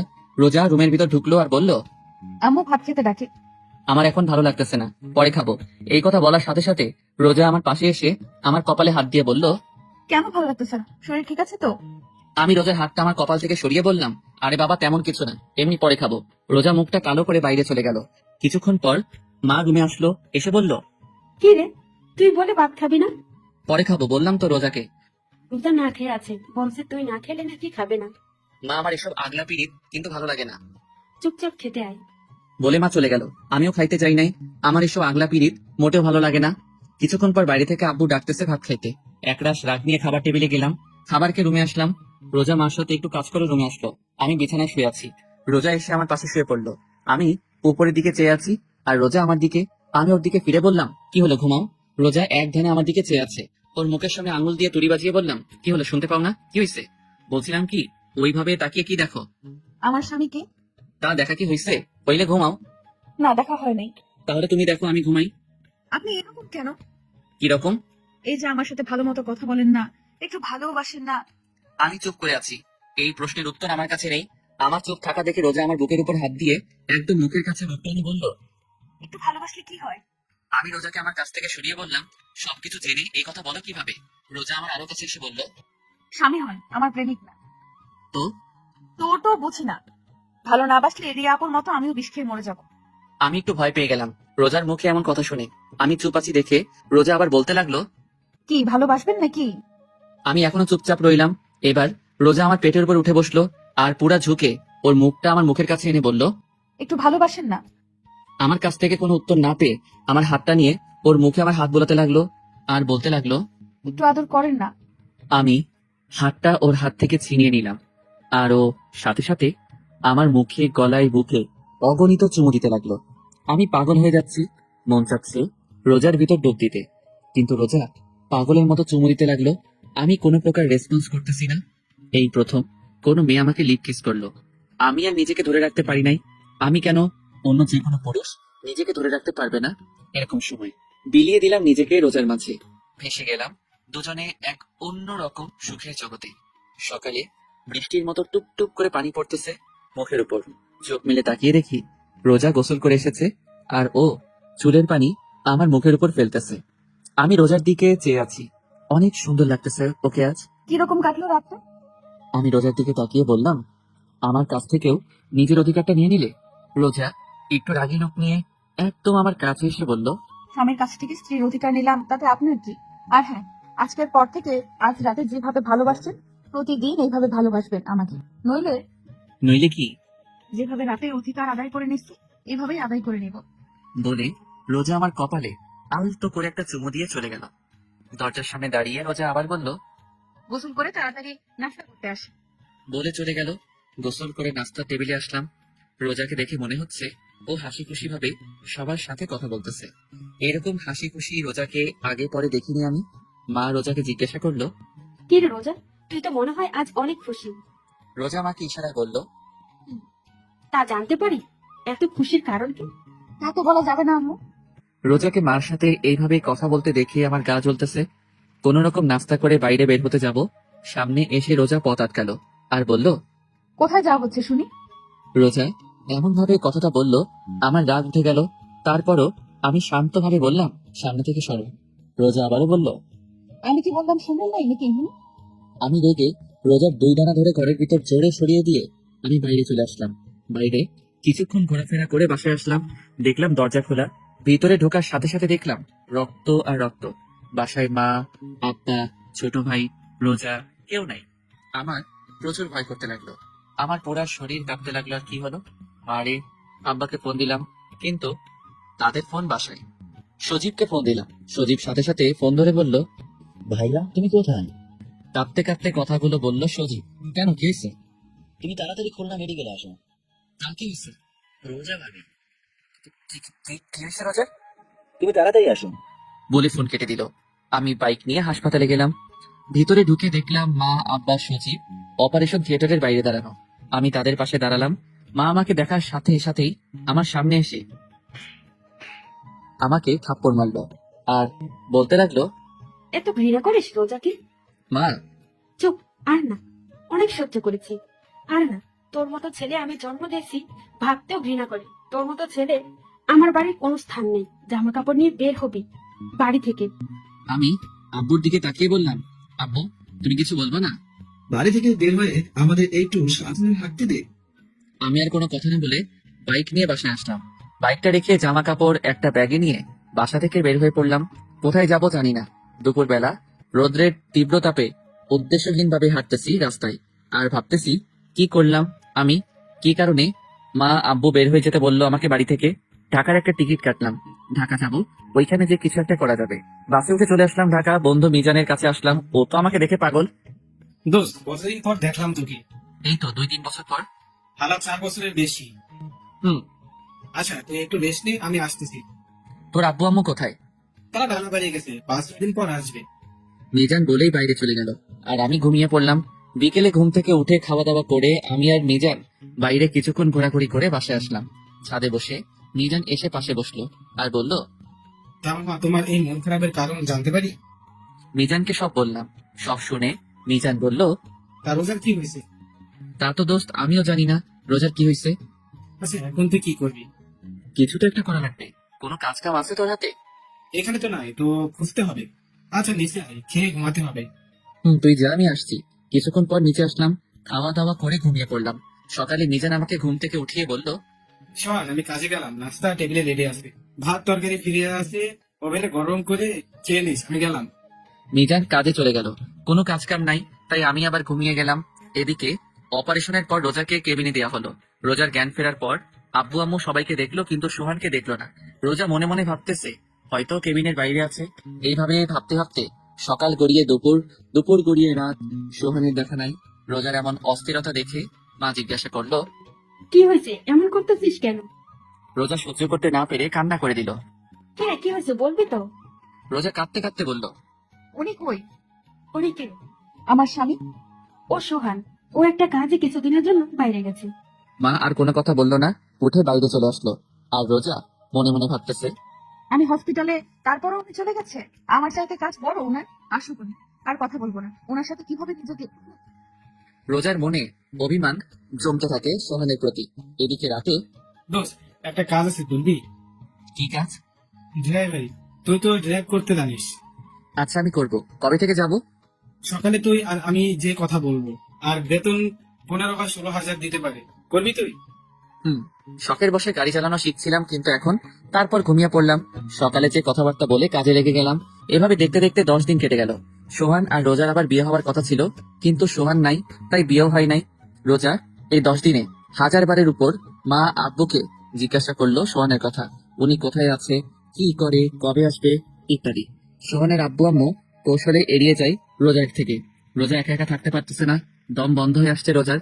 একটা মুহূর্ত সোহানকে ছাড়া ভাবতে পারে না রোজা। এইভাবে দেখতে দেখতে আরো 20 দিন কেটে গেল। রোজা এই কয়দিনে ভালোভাবে লক্ষ্য করলো যে ও হাসপাতাল থেকে আসার পরে কাউকে সোহানের সাথে কথা বলতে দেখে নাই। ফোনে কেউ সোহানের কথা জিজ্ঞাসা করে না, সবাই যে যার কাজে ব্যস্ত থাকে। তাহলে সোহান কোথায় গেছে? আজকে আমার জানতেই হবে সোহান কোথায়। রোজা সোজা সজীবের রুমে গেল, যে সজীবকে জিজ্ঞাসা করলো, সজীব, তোমার ভাইয়া কই? ভাইয়া তো একটা কাজে বাইরে গেছে, কদিন পর চলে আসবে। সজীব, তোমার ভাইয়ার কসম, তোমার ভাইয়া কোথায় আমাকে বলো। না মানে ভাবি, সজীব বলো। সজীব আমতা আমতা করে বলল। ভাইয়াকে বাসা থেকে বের করে দিয়েছে আব্বু আম্মু।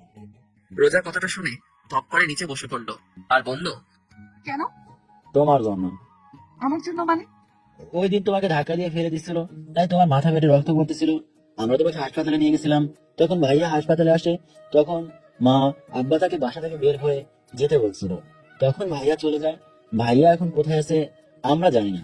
রোজা হাউমাউ করে কান্না করতে লাগলো। রোজার চোখ থেকে কান্নার স্রোত বইতে থাকলো। রোজার কান্নার আওয়াজ শুনে সোহানের মা রুমে ঢুকলো। সজীবের দিকে তাকালো। সজীব ইশারায় মাকে বলল, সব বলে দিছে। মা আসতে। রোজার মাথায় হাত রাখলো।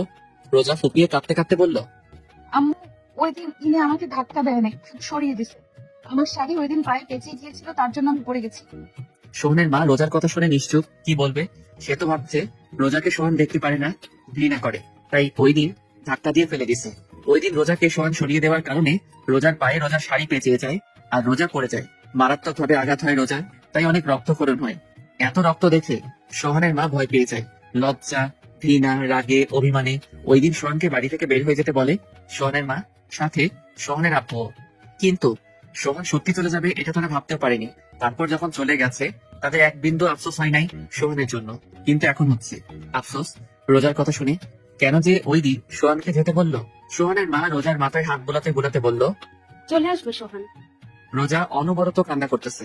রোজা ফুপিয়ে ফুপিয়ে কান্না করতে লাগলো আর বলতে লাগলো, আম্মু, আমি ওনার জীবনে আসার পর উনি কষ্ট ছাড়ার কিছুই পাই নাই। তুই শুধু শুধু নিজেকে দোষ দিচ্ছিস। না আম্মু, আমার কারণে ওনার ভালোবাসার মানুষকে হারালে, আমার কারণে আজ উনি ওনার পরিবার ছাড়া। আম্মু, আপনার পায়ে পড়ি, আমার কাছে আমার স্বামীর আইনা দেন আম্মু।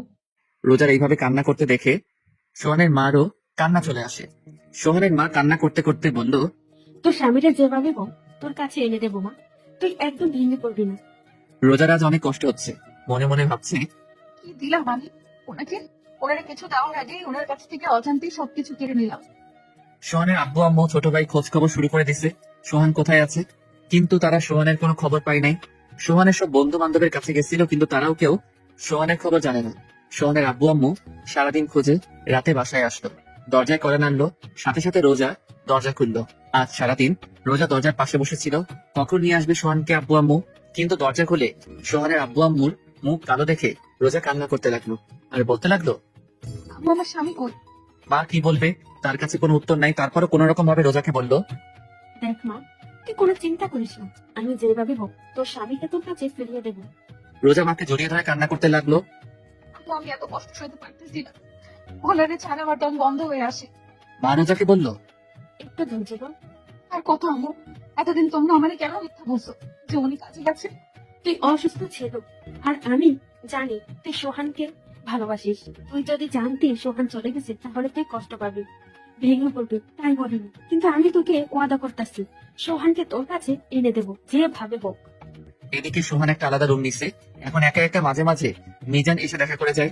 আমি সকাল 10টায় কাজে যাই আর বিকাল 4 বা 5টায় বাসায় আসি। এসে রান্না বান্না করে একটু বাইরে ঘোরাফেরা করি, তারপর খাওয়া দাওয়া করে ঘুম। রিয়ার কথা আমার অনেক মনে পড়ে, রোজার কথাও মনে পড়ে। রাতে ঘুমানোর সময় রোজার সাথে আমার বিয়ে হবার পর ওর এক একটা রাত আমার আলাদাভাবে কাটছে। কোনোদিন রোজা রাগ করে থাকতো, কোনোদিন কান্না করতো, কোনোদিন জড়িয়ে ধরে শুয়ে থাকতো, কোনোদিন আবার অভিমান করতো। আবার কোনো একদিন রাতে অনেক ভালোবাসা দিছিল আমাকে রোজা। জানি না ওই দিন রোজার কি হয়েছিল, বেঁচে আছে না মারা গেছে তাও জানি না। মাঝে মাঝে ফোনটা অন করতে মন চাই, মা আব্বুর সাথে কথা বলতে মন চাই এখনই বাড়ি যাই। কিন্তু যখনই বাড়ি যেতে মন চাই তখনই আব্বুর ওই কথা মনে পড়ে, আমাদের একটু শান্তিতে থাকতে দে। তারা কি বোঝে না তাদের ছেড়ে থাকতে আমার কত কষ্ট হয়, কত খারাপ লাগে। কাউকে কিছু বলতেও পারি না, সইতেও পারি না। এভাবে দেখতে দেখতে আরো 1 মাস কেটে গেল। অনেক খোঁজ করছে সোহানকে, সোহানের আব্বু আম্মু কিন্তু কোথাও সোহানকে পাই নাই। রোজা খাওয়া দাওয়া ধরতে গেলে ছেড়ে দিয়েছে, 1 বেলা খাইতো 2 বেলা খাই না। তাও সোহানের মার জোড়াজুড়িতে খাই, ঠিক মতো ঘুমিয়ে আসে না ওর, কাঁদতে কাঁদতে রাত পার করে। চোখের নিচে দেখে মনে হয় কেউ পাতিল থেকে কালি দিয়ে লাগিয়ে দিছে চোখের নিচে। রোজার এমন অবস্থা সইতে পারে না সোহানের মা শাড়ির আঁচলের আড়ালে মুখ চেপে বোবা কান্না করে। রোজা না খেতে অজ্ঞান হয়ে পড়ে। ডাক্তার ডাকার পর, ডাক্তার চেক আপ করার পর সোহানের মাকে বলে, মিষ্টি খাবার মানে মানে আপনি দাদি হতে চলেছে। মা আব্বু এই কথা শুনে খুশিতে কান্না করে দিল। রোজার জ্ঞান ফেরার পর রোজার জন্য খাবার আনলো মা। ভাত মাখতে মাখতে মা বলল, এখন থেকে আর না খেয়ে থাকবি না, কারণ এখন আর তুই একা না, বুঝলি? মানে আম্মু, আর আমি এখন ভাত খাবো না। চুপচাপ থাক, নইলে আমার দাদু ভাই কষ্ট পাবে। দাদু ভাই মানে? আরে পাগল, তোর গর্বে তোর স্বামীর সন্তান। রোজার পেটের উপর হাত দিয়ে অবাক চোখে সোহানের মায়ের দিকে চেয়ে আছে। সোহানের মা ইশারায় মাথা নাড়িয়ে রোজাকে হ্যাঁ বলল। রোজা ঢুকরে কেঁদে উঠল। সোহানের মা বাম হাত দিয়ে রোজাকে জড়িয়ে ধরে বলল, এখন থেকে আর তুই নিজেকে নিজে কষ্ট দিবি না। এখন তোর ভিতরে কিন্তু ছোট্ট সোহান বড় হচ্ছে। রোজা অনবরত কান্না করতে আছে। আস্তে আস্তে রোজাকে ভাত খাওয়ানোর পর রোজাকে শুইয়ে দিয়ে সোহানের মা চলে আসলো। রোজা বিছানায় শুয়ে শুয়ে একা একা বলতেছে, কোথায় আপনি? আমার কথা কি আপনার মনে পড়ে না? আমি কি করছি, আমাকে এভাবে কেন কষ্ট দেয়? আমারও নিয়ে যাইতেন আপনার সাথে, আমার ভালো লাগে না আপনারা ছাড়া। আপনি কেন বোঝেন না? পাগলের মতো একা একা কথা বলতে থাকে রোজা। এভাবে দেখতে দেখতে আরো 1 মাস চলে গেল। রোজা এখন নিজেকে একটু শক্ত করছে, কারণ তার স্বামীর সন্তান তার গর্ভে। বিয়ের পর সোহানকে কিছুই দিতে পারে নাই রোজা, তাই সোহান যে দিন আসবে সেদিন সোহানকে সোহানের সন্তান দেবে। সোহানের মা সারাদিন রোজার আশেপাশে থাকে, রোজাকে কোনো কাজ করতে দেয় না। রোজার কখন কি প্রয়োজন রোজার বলার আগে এনে দেয়, কিন্তু সোহানকে এনে দিতে পারল না। সোহানের মা অনেক কবিরাজের কাছে গেছে সোহানকে ফিরে আনানোর জন্য। কবিরাজরা তাবিজ তুবিজ দিছে, কিন্তু তাতে কোনো কাজ হয় নাই। রিয়ার আম্মু কিভাবে সোহানের বিয়েটা হয়েছে সেটা জানার পর রোজাকে দেখতে আসছিল, কিন্তু ওনার ভুলটা বুঝতে পারে যে এই বিয়েতে সোহানের কোনো মত ছিল না। শুধু সোহানের আব্বু আম্মুর জন্য দায়ী করে বিয়েটা করছে। রোজার এতিম জেনে রোজাকে রিয়ার স্থান দেয় রিয়ার মা। রোজাকে মেয়ে হিসেবে মেনে নেয় রিয়ার মা সোহানের আম্মুকে বলে, সোহান যেদিন আসবে তারপরে তিনি রোজাকে আমাদের বাড়ি থেকে অনুষ্ঠান করে উঠিয়ে দেবে সোহানের ঘরে। একটু হলেও শান্তি বিরাজ করতেছিল সোহানের ঘরে, কিন্তু এদিকে সোহান কাজে যায়, খাই দায়, ঘুমায়। এখন রিয়ার চাইতে রোজাকে বেশি মনে পড়ে, কেন জানি না মন চায় রোজার কাছে যাইতে। মাঝে মাঝে মনে হয় রোজা আমাকে ডাকতেছে। কি মনে করে আজ ফোনটা অন করলাম, হাজার হাজার SMS, মিসড কল, মা আব্বু সজীব ইমন আরো কিছু বন্ধুদের মিসড কল আসছে। খুব বেশি অবাক হলাম রিয়ার মার মিসড কল দেখে।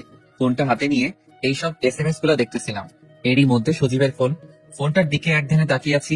দেখতে দেখতে ফোনটা কেটে গেল, ধ্যানটাও ভেঙে গেল। আবার ফোন সজীবের, রিসিভ করলাম। হ্যালো ভাইয়া তুমি কোথায়? আমি নিশ্চুপ, কোনো কথা বলতেছি না। সজীব হ্যালো হ্যালো বলেই যাচ্ছে। মা ভাবি ও ভাবি। কি হয়েছে? ফোনের ওপাশে থেকে এই কথাগুলো শুনে ফোনটা কেটে দিলাম। কেন জানি না মার কণ্ঠস্বরটা শুনে মনটায় কিরকম একটা শান্তি লাগতেছে। ফোনটা অফ করে ঘুমিয়ে পড়লাম। এদিকে সোহানের ফোন অন পেয়ে সজীব অনেক খুশি হয়, কিন্তু সজীবের খুশি মাটি চাপা পড়ে যায় সোহান ফোন কেটে দেওয়াতে। সজীবের সামনে মা ভাবি দাঁড়িয়ে আছে, জিজ্ঞাসা দৃষ্টিতে তাকিয়ে আছে সজীবের দিকে। সজীব শান্তভাবে বলল, ভাইয়ের ফোন অন পাইছিলাম, ফোন বলে হ্যাঁ বলে কেটে দিল, এখন ফোন বন্ধ করতেছে। রোজা মুখটা আড়াল করে কান্না করে দৌড়াতে দৌড়াতে রুমে চলে গেল। বিছানার উপর লাফ দিয়ে শুয়ে কান্না করতে লাগলো। সোহানের মা দরজার আড়াল করে দাঁড়িয়ে রোজার এমন কান্না দেখে। দেখা ছাড়া যে তার আর কিছুই করার নাই। রিয়ার আব্বু আম্মু, সোহানের আব্বু আম্মু, সজীব সোহানের কিছু খালাতো ভাই মিলে সোহানকে খুঁজছিল, কিন্তু কোথাও পেল না। খুঁজলো বলতে সোহানের সব বন্ধুদের বাসায় আরো টুকটাক জায়গায়। রাতে সবাই বাসায় আসলো খালি হাতে। দরজা খুলে যখন দেখে সোহান নাই, নিমিষেই মুখটা অন্ধকার হয়ে যায় রোজার। এইভাবে দেখতে দেখতে আরো কিছুদিন কেটে গেল। একদিন সকালে ইমন আসলো সোহানের বাসায়। দরজায় কড়া দিয়ে দাঁড়িয়ে আছে। সোহানের আম্মু এসে দরজা খুললো। ইমন গিয়ে দেখেই বলল, আরে ইমন, আয় ভিতরে আয়। ইমন ভিতরে যেয়ে বসলো। তুই বস, আমি চা নিয়ে আসি। না খালা, চা খাবো না, একটু আগে খেয়েছি। আগে বলেন, সোহানের কোনো খোঁজ পাইলেন? না, এখনো কোনো খোঁজ খবর পাই নাই। তুই জানিস সোহান কোথায়? জানি না কোথায় আছে, কিন্তু কার কাছে আছে সেটা জানি। ইমনের কথা শুনে মার চোখ ভিজে উঠলো। ভেজা ভেজা চোখে ইমনকে জিজ্ঞাসা করলো, কার কাছে আছে আমার সোহান? খালা, মিজান থাকতো না আপনাদের পাশের বাসায়? আমার মনে হয় সোহান ওর কাছে আছে, কেননা এই দেখেন মিজান আর সোহানের একটা ফটো ফেসবুকে মিজান ছাড়ছে। সোহানের মা একদানি ছবিটার দিকে তাকিয়ে আছে। ফোনটা হাতে নিয়ে রোজার রুমে গেল সোহানের মা। যে দেখে রোজা বিছানায় শুয়ে শুয়ে পেটের উপর হাত দিয়ে কান্না করতেছে। রোজা সোহানের মাকে দেখে বৃথা চেষ্টা করলো চোখের পানি আড়াল করার। সোহানের মা রোজার পাশে বসে ফোনটা দেখিয়ে বলল, এই দেখ তোর স্বামী। রোজা চুপচাপ ছবিটার দিকে তাকিয়ে আছে। ফোনটায় সোহানের ছবির উপর হাত দিয়ে সোহানকে অনুভব করতে লাগলো। আর চোখ থেকে তো পানি পড়তেছে। তুই আর কান্না করবি না, তোর স্বামীরা তোর কাছে 2 দিনের মধ্যে এনে দিবে। আম্মু, আমি এখনই যাবো ওনার কাছে। এতদিন ধৈর্য ধরছিস, আর 2টা দিন মা, একটু ধৈর্য ধর। এই কথা বলে ফোনটা নিয়ে ইমনের কাছে দিল। আরো কিছুক্ষণ ইমনের সাথে কথা বললো মা। তারপর ইমন চলে গেল। কিছুক্ষণ পর সোহানের আব্বু বাসায় আসলো। আসার সাথেই সোহানের আম্মু জিজ্ঞাসা করলো, পাশের বাসায় রেহানারা থাকবে, মনে আছে? মনে থাকবে না কেন? মিজানের আম্মু কথা বলছো তো? হুম। তারা তো 4 বছর আগে এখান থেকে চলে গেছে, তো এখন কি? আমাদের সোহান উঠেনি। কি? তোমার ডায়েরিতে নাম্বার আছে, ফোন দাও রোহানকে। তুমি জানলে কেমন করে? আর ওরাতে ঢাকা থাকে? এত কথা বলার সময় নাই, তুমি নাম্বার বের করে ফোন দাও। আর আমি জানি ওরা ঢাকা থাকে, তার জন্য সচিব গেছে টিকিট কাটতে। তুমি শুধু ফোন দিয়ে জিজ্ঞাসা করো ঢাকা কোথায় থাকে সোহান। মিজানের মার সাথে কথাবার্তা বলে রওনা হলো ঢাকার উদ্দেশ্যে। সোহানের আব্বু আম্মু সজীব আর রোজাও যাচ্ছে ঢাকায়। সারাটা পথ রোজা কান্না করতেছিল, কিন্তু ওর মুখে এক অদ্ভুত রকমের তৃপ্তি ছিল। সকাল 8টায় দরজায় অনেক জোরে ধাক্কা ধাক্কির আওয়াজ শুনে ঘুম ভাঙলো। ঘুম ঘুম চোখে দরজা খোলা মাত্রই কেউ একজন ঝাপটে করে জড়িয়ে ধরলো। সামনের দিকে তাকিয়ে দেখি মা, আব্বু, সজীব দাঁড়িয়ে আছে। আর রোজা আমাকে জড়িয়ে ধরে কান্না করতে লাগলো। রোজাকে নিজের থেকে ছাড়িয়ে নিতে যাব, তখনই মা ইশারায় বলল ওকে রুমে নিয়ে যেতে। রোজার কানের কাছে মুখ নিয়ে বললাম, ছাড়ো, সবাই দেখতেছে। রোজা কোনো কথা বলতেছে না, আমাকে জড়িয়ে ধরে কান্না করতেছে। রোজাকে জড়িয়ে ধরা অবস্থায় রুমে নিয়ে আসলাম। ওকে বিছানায় বসতে যাব, রোজা আরো আমাকে ঘুরিয়ে বিছানায় ফেলে আমার বুকে মাথা দিয়ে কান্না করতেছে। ওর এমন কান্না দেখে নিজের কাছে অনেক খারাপ লাগতেছে। আমি রোজাকে বললাম, কান্নাটা থামাও, আমার শার্ট ভিজে যাচ্ছে। রোজা আমার কথা কোনো উত্তর না দিয়ে আমাকে আরো জোরে জড়িয়ে ধরে কান্না করতে লাগলো। রোজা, প্লিজ কান্নাটা থামাও। রোজা কোনো কথা না বলে আমার হাতটা ওর পেটের উপর রাখলো। চলো চোখে তাকিয়ে আছে রোজা। আমার বুঝতে বাকি না রোজা পেটের উপর হাত দিয়ে কি বোঝাতে যাচ্ছে। আমি খুশিতে ওর কপালে একটা গভীর চুমু খাই। রোজা চোখ বুঝে আরো শক্ত করে জড়িয়ে ধরলো আমায়। কিছুক্ষণ পর রোজা ঘুমিয়ে পড়ছে আমার বুকে। মা দরজার সামনে দাঁড়িয়ে আমাকে ডাকতেছে। পড়তে যাব, এর মধ্যে মা রুমে ঢুকলো। রোজা এখনো আমাকে জড়িয়ে ধরে ঘুমিয়ে আছে।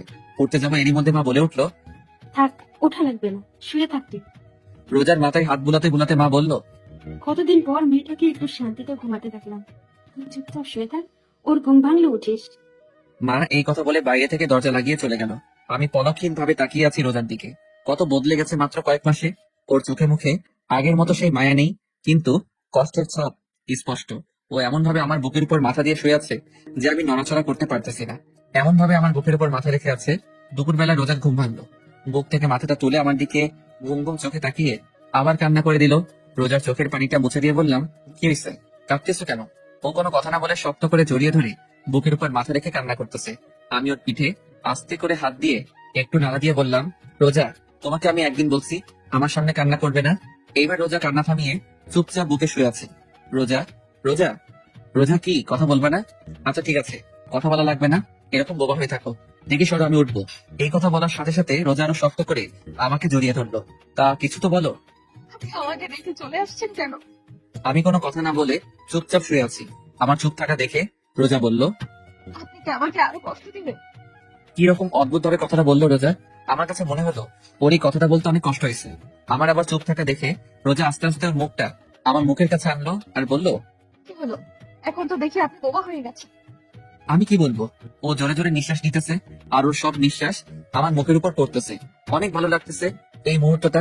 মন চাচ্ছে ওর ঠোঁটে একটু ডুব দেই, কিন্তু মনের কথা মনে রেখে রোজাকে আমতা আমতা করে ঢোক গিলে বললাম, শুধু রোজা। রোজা বলার সাথে সাথে রোজা ও ঠোঁটটা আমার ঠোঁটে ডুবিয়ে দিল। কতক্ষণ ছিলাম আমি জানি না। দরজায় করা শুনে দুজনের হুঁশ আসে। লজ্জায় কেউ কারো দিকে তাকাতে পারছি না। আমি দরজা খুলতে যাব, এরই মধ্যে রোজা চিল্লায়, বলে উঠলো, কে?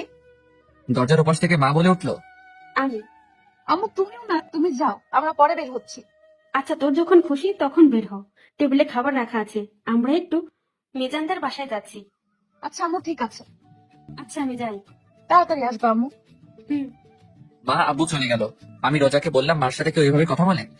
আমি বলি, আমার মা আমি যেমন কথা বলি তাতে আপনার কি? ওই কথা বলে রোজা আবার ওর ঠোঁট আমার ঠোঁটের কাছে আনতে লাগলো। আমি বললাম, রোজা না, একদম না। আবার ডুবিয়ে দিল রোজা রোজার ঠোঁট আমার ঠোঁটের উপর। কিছুক্ষণ পর নিজেকে রোজার কাছ থেকে ছাড়িয়ে নিয়ে বললাম, যাও হাত মুখ ধুয়ে আসো, ভাত খাবো। না, আমার খিদা নাই, আমি অন্য কিছু খাবো। আমার ঠোঁট দেখিয়ে বললো কথাটা। আমিও একটু রাগি মুখ নিয়ে বললাম, এতক্ষণ খাইছো, মন ভরে নাই? ও একটু কান্না করে দিয়ে বলল, আপনি খালি রাগ দেখান আমার উপর। আচ্ছা আচ্ছা, আর রাগ দেখাবো না, এইবার তো কান্না থামো। আগে আমার এখানে এখানে এখানে চুমু দেবেন, তাহলে কান্না থামাবো। একটু বেশি বেশি হয়ে যাচ্ছে না? এইবার রাগি লুক নিয়ে বলল, দেবেন না তাই তো? আপনি আর কি দিছেন আমাকে কষ্ট ছাড়া? আচ্ছা আচ্ছা দিতেছি, বলে ওর দিকে আগাতে লাগলাম। ও চোখ বন্ধ করে আছে, চোখটা হালকা ভিজা ভিজা, ঘন ঘন ঢুক গিলতেছে। চোখের নিচে কালো দাগ পড়ে আছে, তো কি হয়েছে? ওকে এখন অনেক সুন্দর লাগতেছে। আমি একদম ওর কাছে গিয়ে দাঁড়িয়ে আস্তে করে বললাম, দেওয়া কি লাগবেই? রোজা কোনো কথা না বলে চোখ বন্ধ থাকা অবস্থায় মাথা নাড়িয়ে হ্যাঁ বলল। আমি প্রথমে ওর কপালে, তারপর ঠোঁটে, তারপর গলায় একটা একটা করে চুমু দিলাম। গলায় চুমু দেওয়ার সাথে সাথে রোজা আমাকে চাপতে ধরলো। অনেকক্ষণ পর ছাড়লো আমাকে। যাও হাত মুখ ধুয়ে আসো, ভাত খাবো এখন। হুম। রোজা ফ্রেশ হয়ে আসলো, তারপর আমি একটু ফ্রেশ হলাম। দুজনে একসাথে খাবার টেবিলে বসলাম। আমি খেতে শুরু করলাম, কিন্তু রোজা না খেয়ে আঙুল দিয়ে ভাত নাড়াচাড়া করতেছে। তাই আমি বললাম, খাও।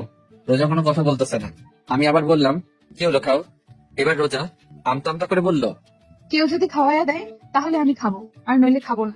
এই যে ঢং না করে চুপচাপ খাও। রোজা কোনো কথা না বলে খাবার টেবিল থেকে উঠে রুমে চলে গেল। আমি এখন আর কি করব? একটা প্লেটে ভাত তরকারি নিয়ে রুমে আসলাম। রুমে এসে দেখি রোজা বিছানায় শুয়ে কান্না করতেছে। আমি ওর গায়ে হাত দিয়ে ডাক দিলাম, রোজা এই নাও খাও, না খাইলে তো শরীর খারাপ হবে তোমার। আমি না খেলে আপনার কিছু যায় আসে? আর আমার শরীর খারাপ হলে আপনার কি? তোমার শরীর খারাপ হলে আমার কিছু যায় আসে না, কিন্তু আমার সন্তান তোমার গর্ভে। তোমার শরীর খারাপ হলে আমার সন্তানেরও সমস্যা হবে। নাও হা করো। এখনো মুখ ফুলিয়ে অন্যদিকে ফিরে বসে আছে রোজা। ওর শরীর আর ওর চেহারা দেখে অনেক কষ্ট হচ্ছে। মাত্র কয়েক মাসে কি অবস্থা করছে নিজের, আর কয়েক মাস ওর থেকে দূরে থাকলে হয়তো মরেই যেত। ওর গাল ফলিয়ে বসে থাকতে দেখতে আমার একদমই ভালো লাগে না। রোজাকে আবার বলতে লাগলাম, রোজা তোমার জন্য আমার মনে একটু হলেও জায়গা হয়েছে, কিন্তু কতখানি জায়গা হয়েছে তা আমি জানি না, কারণ আমি এখনো রিয়াকে ফিল করি, অনুভব করি। এইবার রোজা আমার দিকে ফিরলো আর বলল, আপনার মনে আমার জন্য যতটুকু জায়গা হয়েছে তাতেই আমার হবে, আর বাকিটুকু জায়গা আপনি রিয়া আপুকে রাখবেন। আর ভুলেও যদি অন্য কোনো মেয়ে আমার আর রিয়া আপুর জায়গায় আসে তাহলে কিন্তু আপনার। তাহলে কি আমার? আগে আসুক না কেউ, তারপর তা শুনি, আসলে কি করবা? আপনার এখানে বলবো। আচ্ছা বলা লাগবে না, নাও হা করো। আগে আপনি ভালোভাবে বসেন। এইভাবে তো ঠিক আছে। আরে বসতে বসতে বসেন। তারপর সোজাভাবে বসলাম।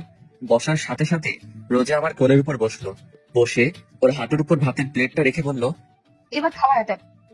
আমি আর কাণ্ড দেখে অবাক। আমি রোজাকে ভাত খাওয়াতে লাগলাম। ও ভাত খাচ্ছে আর আমার দিকে চেয়ে আছে। চোখ থেকে টুপ টুপ করে পানি পড়তেছে। কোনো কথা বলতেছে না। ওর চোখ অনেক কথা বলে, ওর মনে অনেক কষ্ট, সেটা ব্যাখ্যা করে। মাঝে মাঝে ওর চোখের দিকে তাকাতে ভয় করে। নিজেকে অপরাধী মনে হয়, না জানি ওর উপর অনেক অপরাধ করছি। ওর সাথে খাওয়া শেষে রোজাকে বললাম, তুমি একটু রেস্ট নাও, আমি বাইরে থেকে আসতেছি। বলার সাথে সাথে রোজা আমার হাতটা ধরে ওর পেটের উপর রাখলো। আমি অবাক চোখে ওর দিকে তাকিয়ে আছি। ও চোখ বুজে আছে, জোরে জোরে নিঃশ্বাস নিচ্ছে, কিছু বলবে হয়তো কিন্তু সাহস পাচ্ছে না। ওর নীরবতা দেখে আমি বললাম, কিছু বলবা? রোজা মাথা নাড়িয়ে হ্যাঁ বলল। আমি ওকে একটু সময় দিয়ে বললাম, আচ্ছা বলো কি বলবা। আমার যে হাতটা রোজার পেটের উপর ছিল, ওই হাতটা আরেকটু জোরে চেপে ধরলো পেটের উপর আর বলল, আপনার সন্তানের কসম কেটে বলেন আপনি আর আমাকে রেখে কোথাও যাবেন না। আমি চুপচাপ ওর দিকে চেয়ে আছি আর ও করুণ চোখে আমার দিকে চেয়ে আছে। আমি ওর দিকে চেয়ে আছি। কি হলো বলুন। আমার কাছ থেকে কোনো উত্তর না পেয়ে আমার হাতটা ছেড়ে দিয়ে বিছানায় শুয়ে কান্না করতেছে। আমি ওর পাশে বসে আছি আর ও শুয়ে অন্যদিকে ফিরে কান্না করতেছে। আমি ভাবতেছি রোজাকে এখন কি বলবো।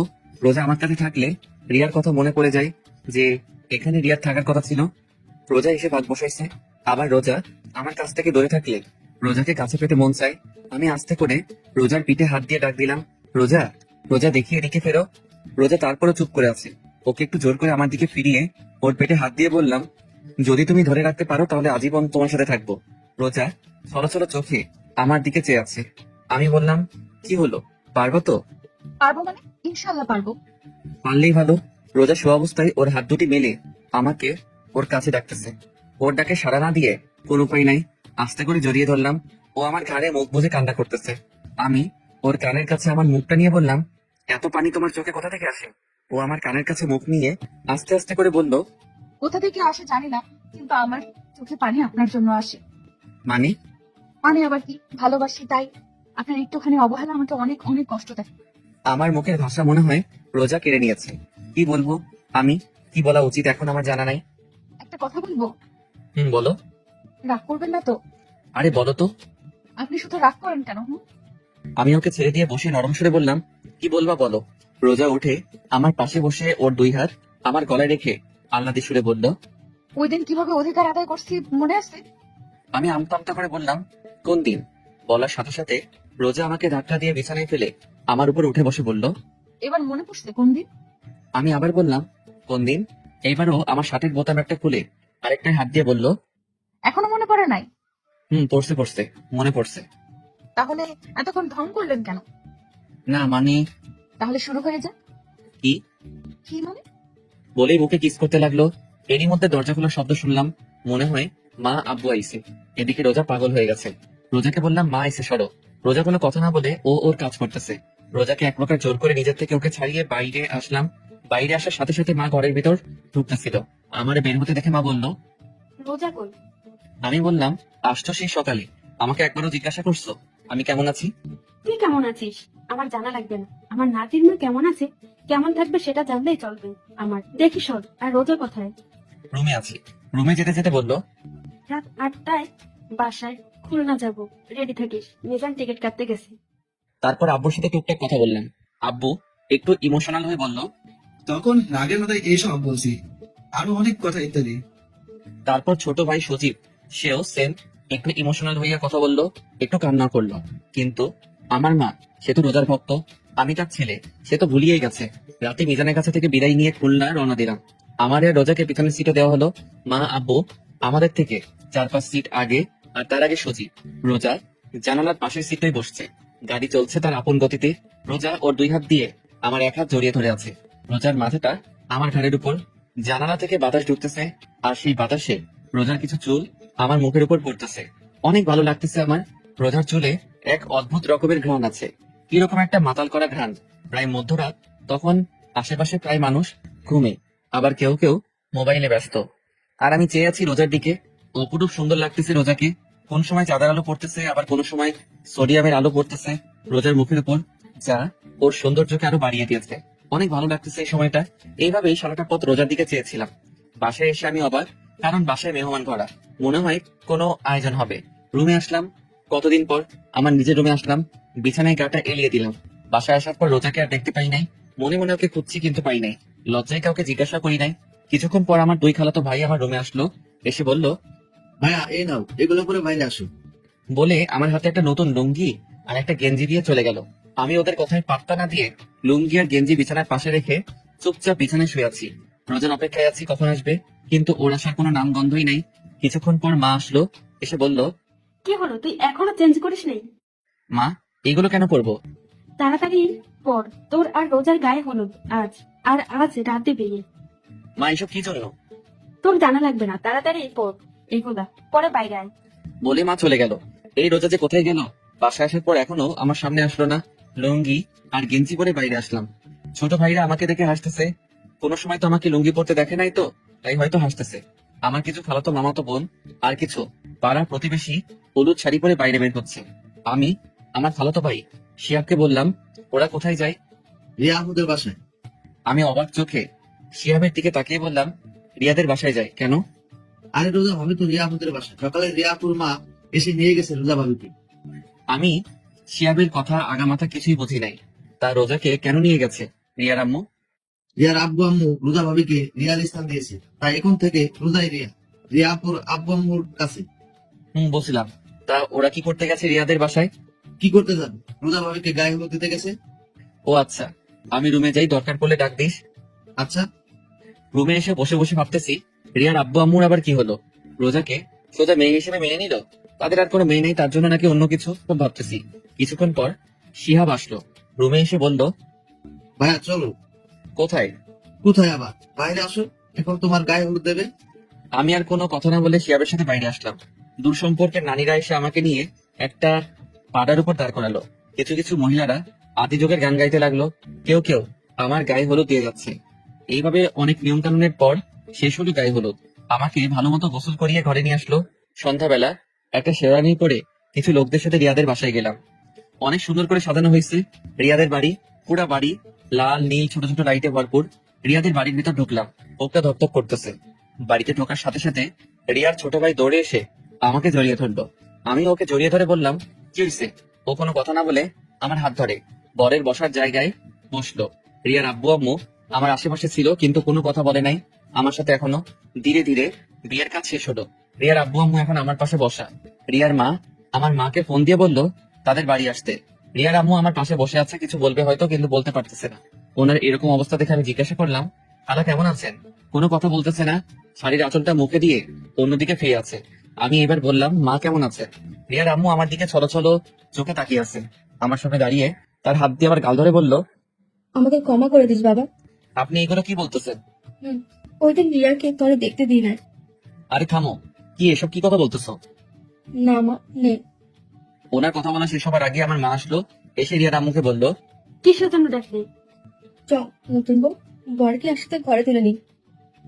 চল, এতে আবার আমারে ডাকা লাগে? কিছুক্ষণ পর রিয়ার আম্মু আমার হাত ধরে নিয়ে রিয়ার রুমে নিয়ে যেতে লাগলো। পিছে তাকিয়ে দেখি রোজাকে মা আমার পিছনে পিছনে নিয়ে আসতেছে। রিয়ার রুমে আসলাম। রুমে ঢোকার সাথে সাথে এক অদ্ভুত অনুভূতি হলো মনে হলো আমার পুরো শরীরের ভিতর কিরকম জানি ঠান্ডা বাতাস বয়ে গেল। রিয়ার আম্মু আমাকে খাটে বসালো, রোজাকে আমার পাশে বসালো। হয়েছে আজ আবার রোজা বধূ সাজে সেজেছে। রিয়ার আম্মু আমার হাতটা নিয়ে রোজার হাতের উপর রাখলো, রেখে বলল, সোহার আজ থেকে রোজাকে ভালোবাসবা রিয়ার মতো, কারণ এখন থেকে আজীবনের জন্য রোজা আমার মেয়ে। এইবার মা আমার আর রোজার হাত ধরে বলল, সোহান যে চলে গেছে তাকে ভেবে কোনো লাভ নাই। আমরা এখন রিয়ার জন্য দোয়া ছাড়া কিছুই করতে পারবো না। এবার আমি বললাম, দোয়া করবো আল্লাহ যেন পরকালে আমাকে রিয়ার সাথে রাখে। আমার কথা শুনে রিয়ার আম্মু আর আমার মা আমার দিকে অবাক চোখে তাকিয়ে আছেন। রোজার দিকে তাকিয়ে দেখলাম মাথা নিচু করে মুখ কালো করে আছে। রোজার মুখ কালো দেখে রিয়ার আম্মু রোজার থুতনি ধরে রোজাকে বলল, ও ওর ভালোবাসার মানুষকে চাইছে, আল্লাহর কাছে তুমিও আল্লাহর কাছে তোর স্বামীরে চাইবি।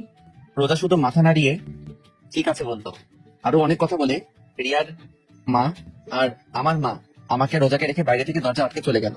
আমি আর রোজা দুজনে চুপচাপ বসে আছি, কেউ কোনো কথা বলতেছি না। আমি আস্তে করে বিছানায় শুয়ে পড়লাম। রোজা এখনো খাটে বসা। অনেকক্ষণ হয়ে গেল, রোজা এখনো চুপচাপ বসে আছে। আমি রোজাকে বললাম, কি হলো ঘুমাবা না? চুপচাপ আমার দিকে চেয়ে আছে। আমি আমার দুহাত মেরে বললাম, কি হলো আসো। আমার দুহাত মেলা দেখে রোজা আমার বুকের উপর ঝাঁপিয়ে পড়লো। চুপচাপ বুকের উপর শুয়ে আছে, কোনো কথা বলতেছে না। রোজা রোজা রোজা কি হয়েছে? মন খারাপ? না। তাহলে আপনি আমাকে ভালোবাসবেন তো? ভালো না বেশি উপায় আছে? শত হলেও তুমি আমার ভবিষ্যৎ সন্তানের মা। আগে বলেন ভালোবাসবেন তো? বাঁচতে পারি, একটা শর্ত আছে। কি শর্ত বলেন, আমি সব মানতে রাজি আছি। আমাকে তুমি করে বলতে হবে, তাহলেই হবে। আচ্ছা ঠিক আছে। রোজা বলো। আজকে আমাদের কি রাত? কি রাত? আজকে আমাদের বাসর রাত। তা কিছু হবে না? মুখটা তুলে আমার দিকে তাকিয়ে যা দুষ্ট বলেই রোজা আমার বুকে ঝাঁপিয়ে পড়লো। আর শুরু হলো সোহান আর রোজার নতুন ভাবে পথ চলা। কিন্তু রিয়া রিয়া থেকে যাবে আজীবন সোহানের হৃৎপিণ্ডে। গল্পটা কেমন হলো প্লিজ জানাবেন। আর যারা পরবর্তী পার্ট গল্প পেতে আমাদের চ্যানেলটি সাবস্ক্রাইব করে পাশে থাকা বেল আইকনটি বাজিয়ে দিন। সবাই ভালো থাকবেন, সুস্থ থাকবেন। দেখা হবে পরের গল্পে। আল্লাহ হাফেজ।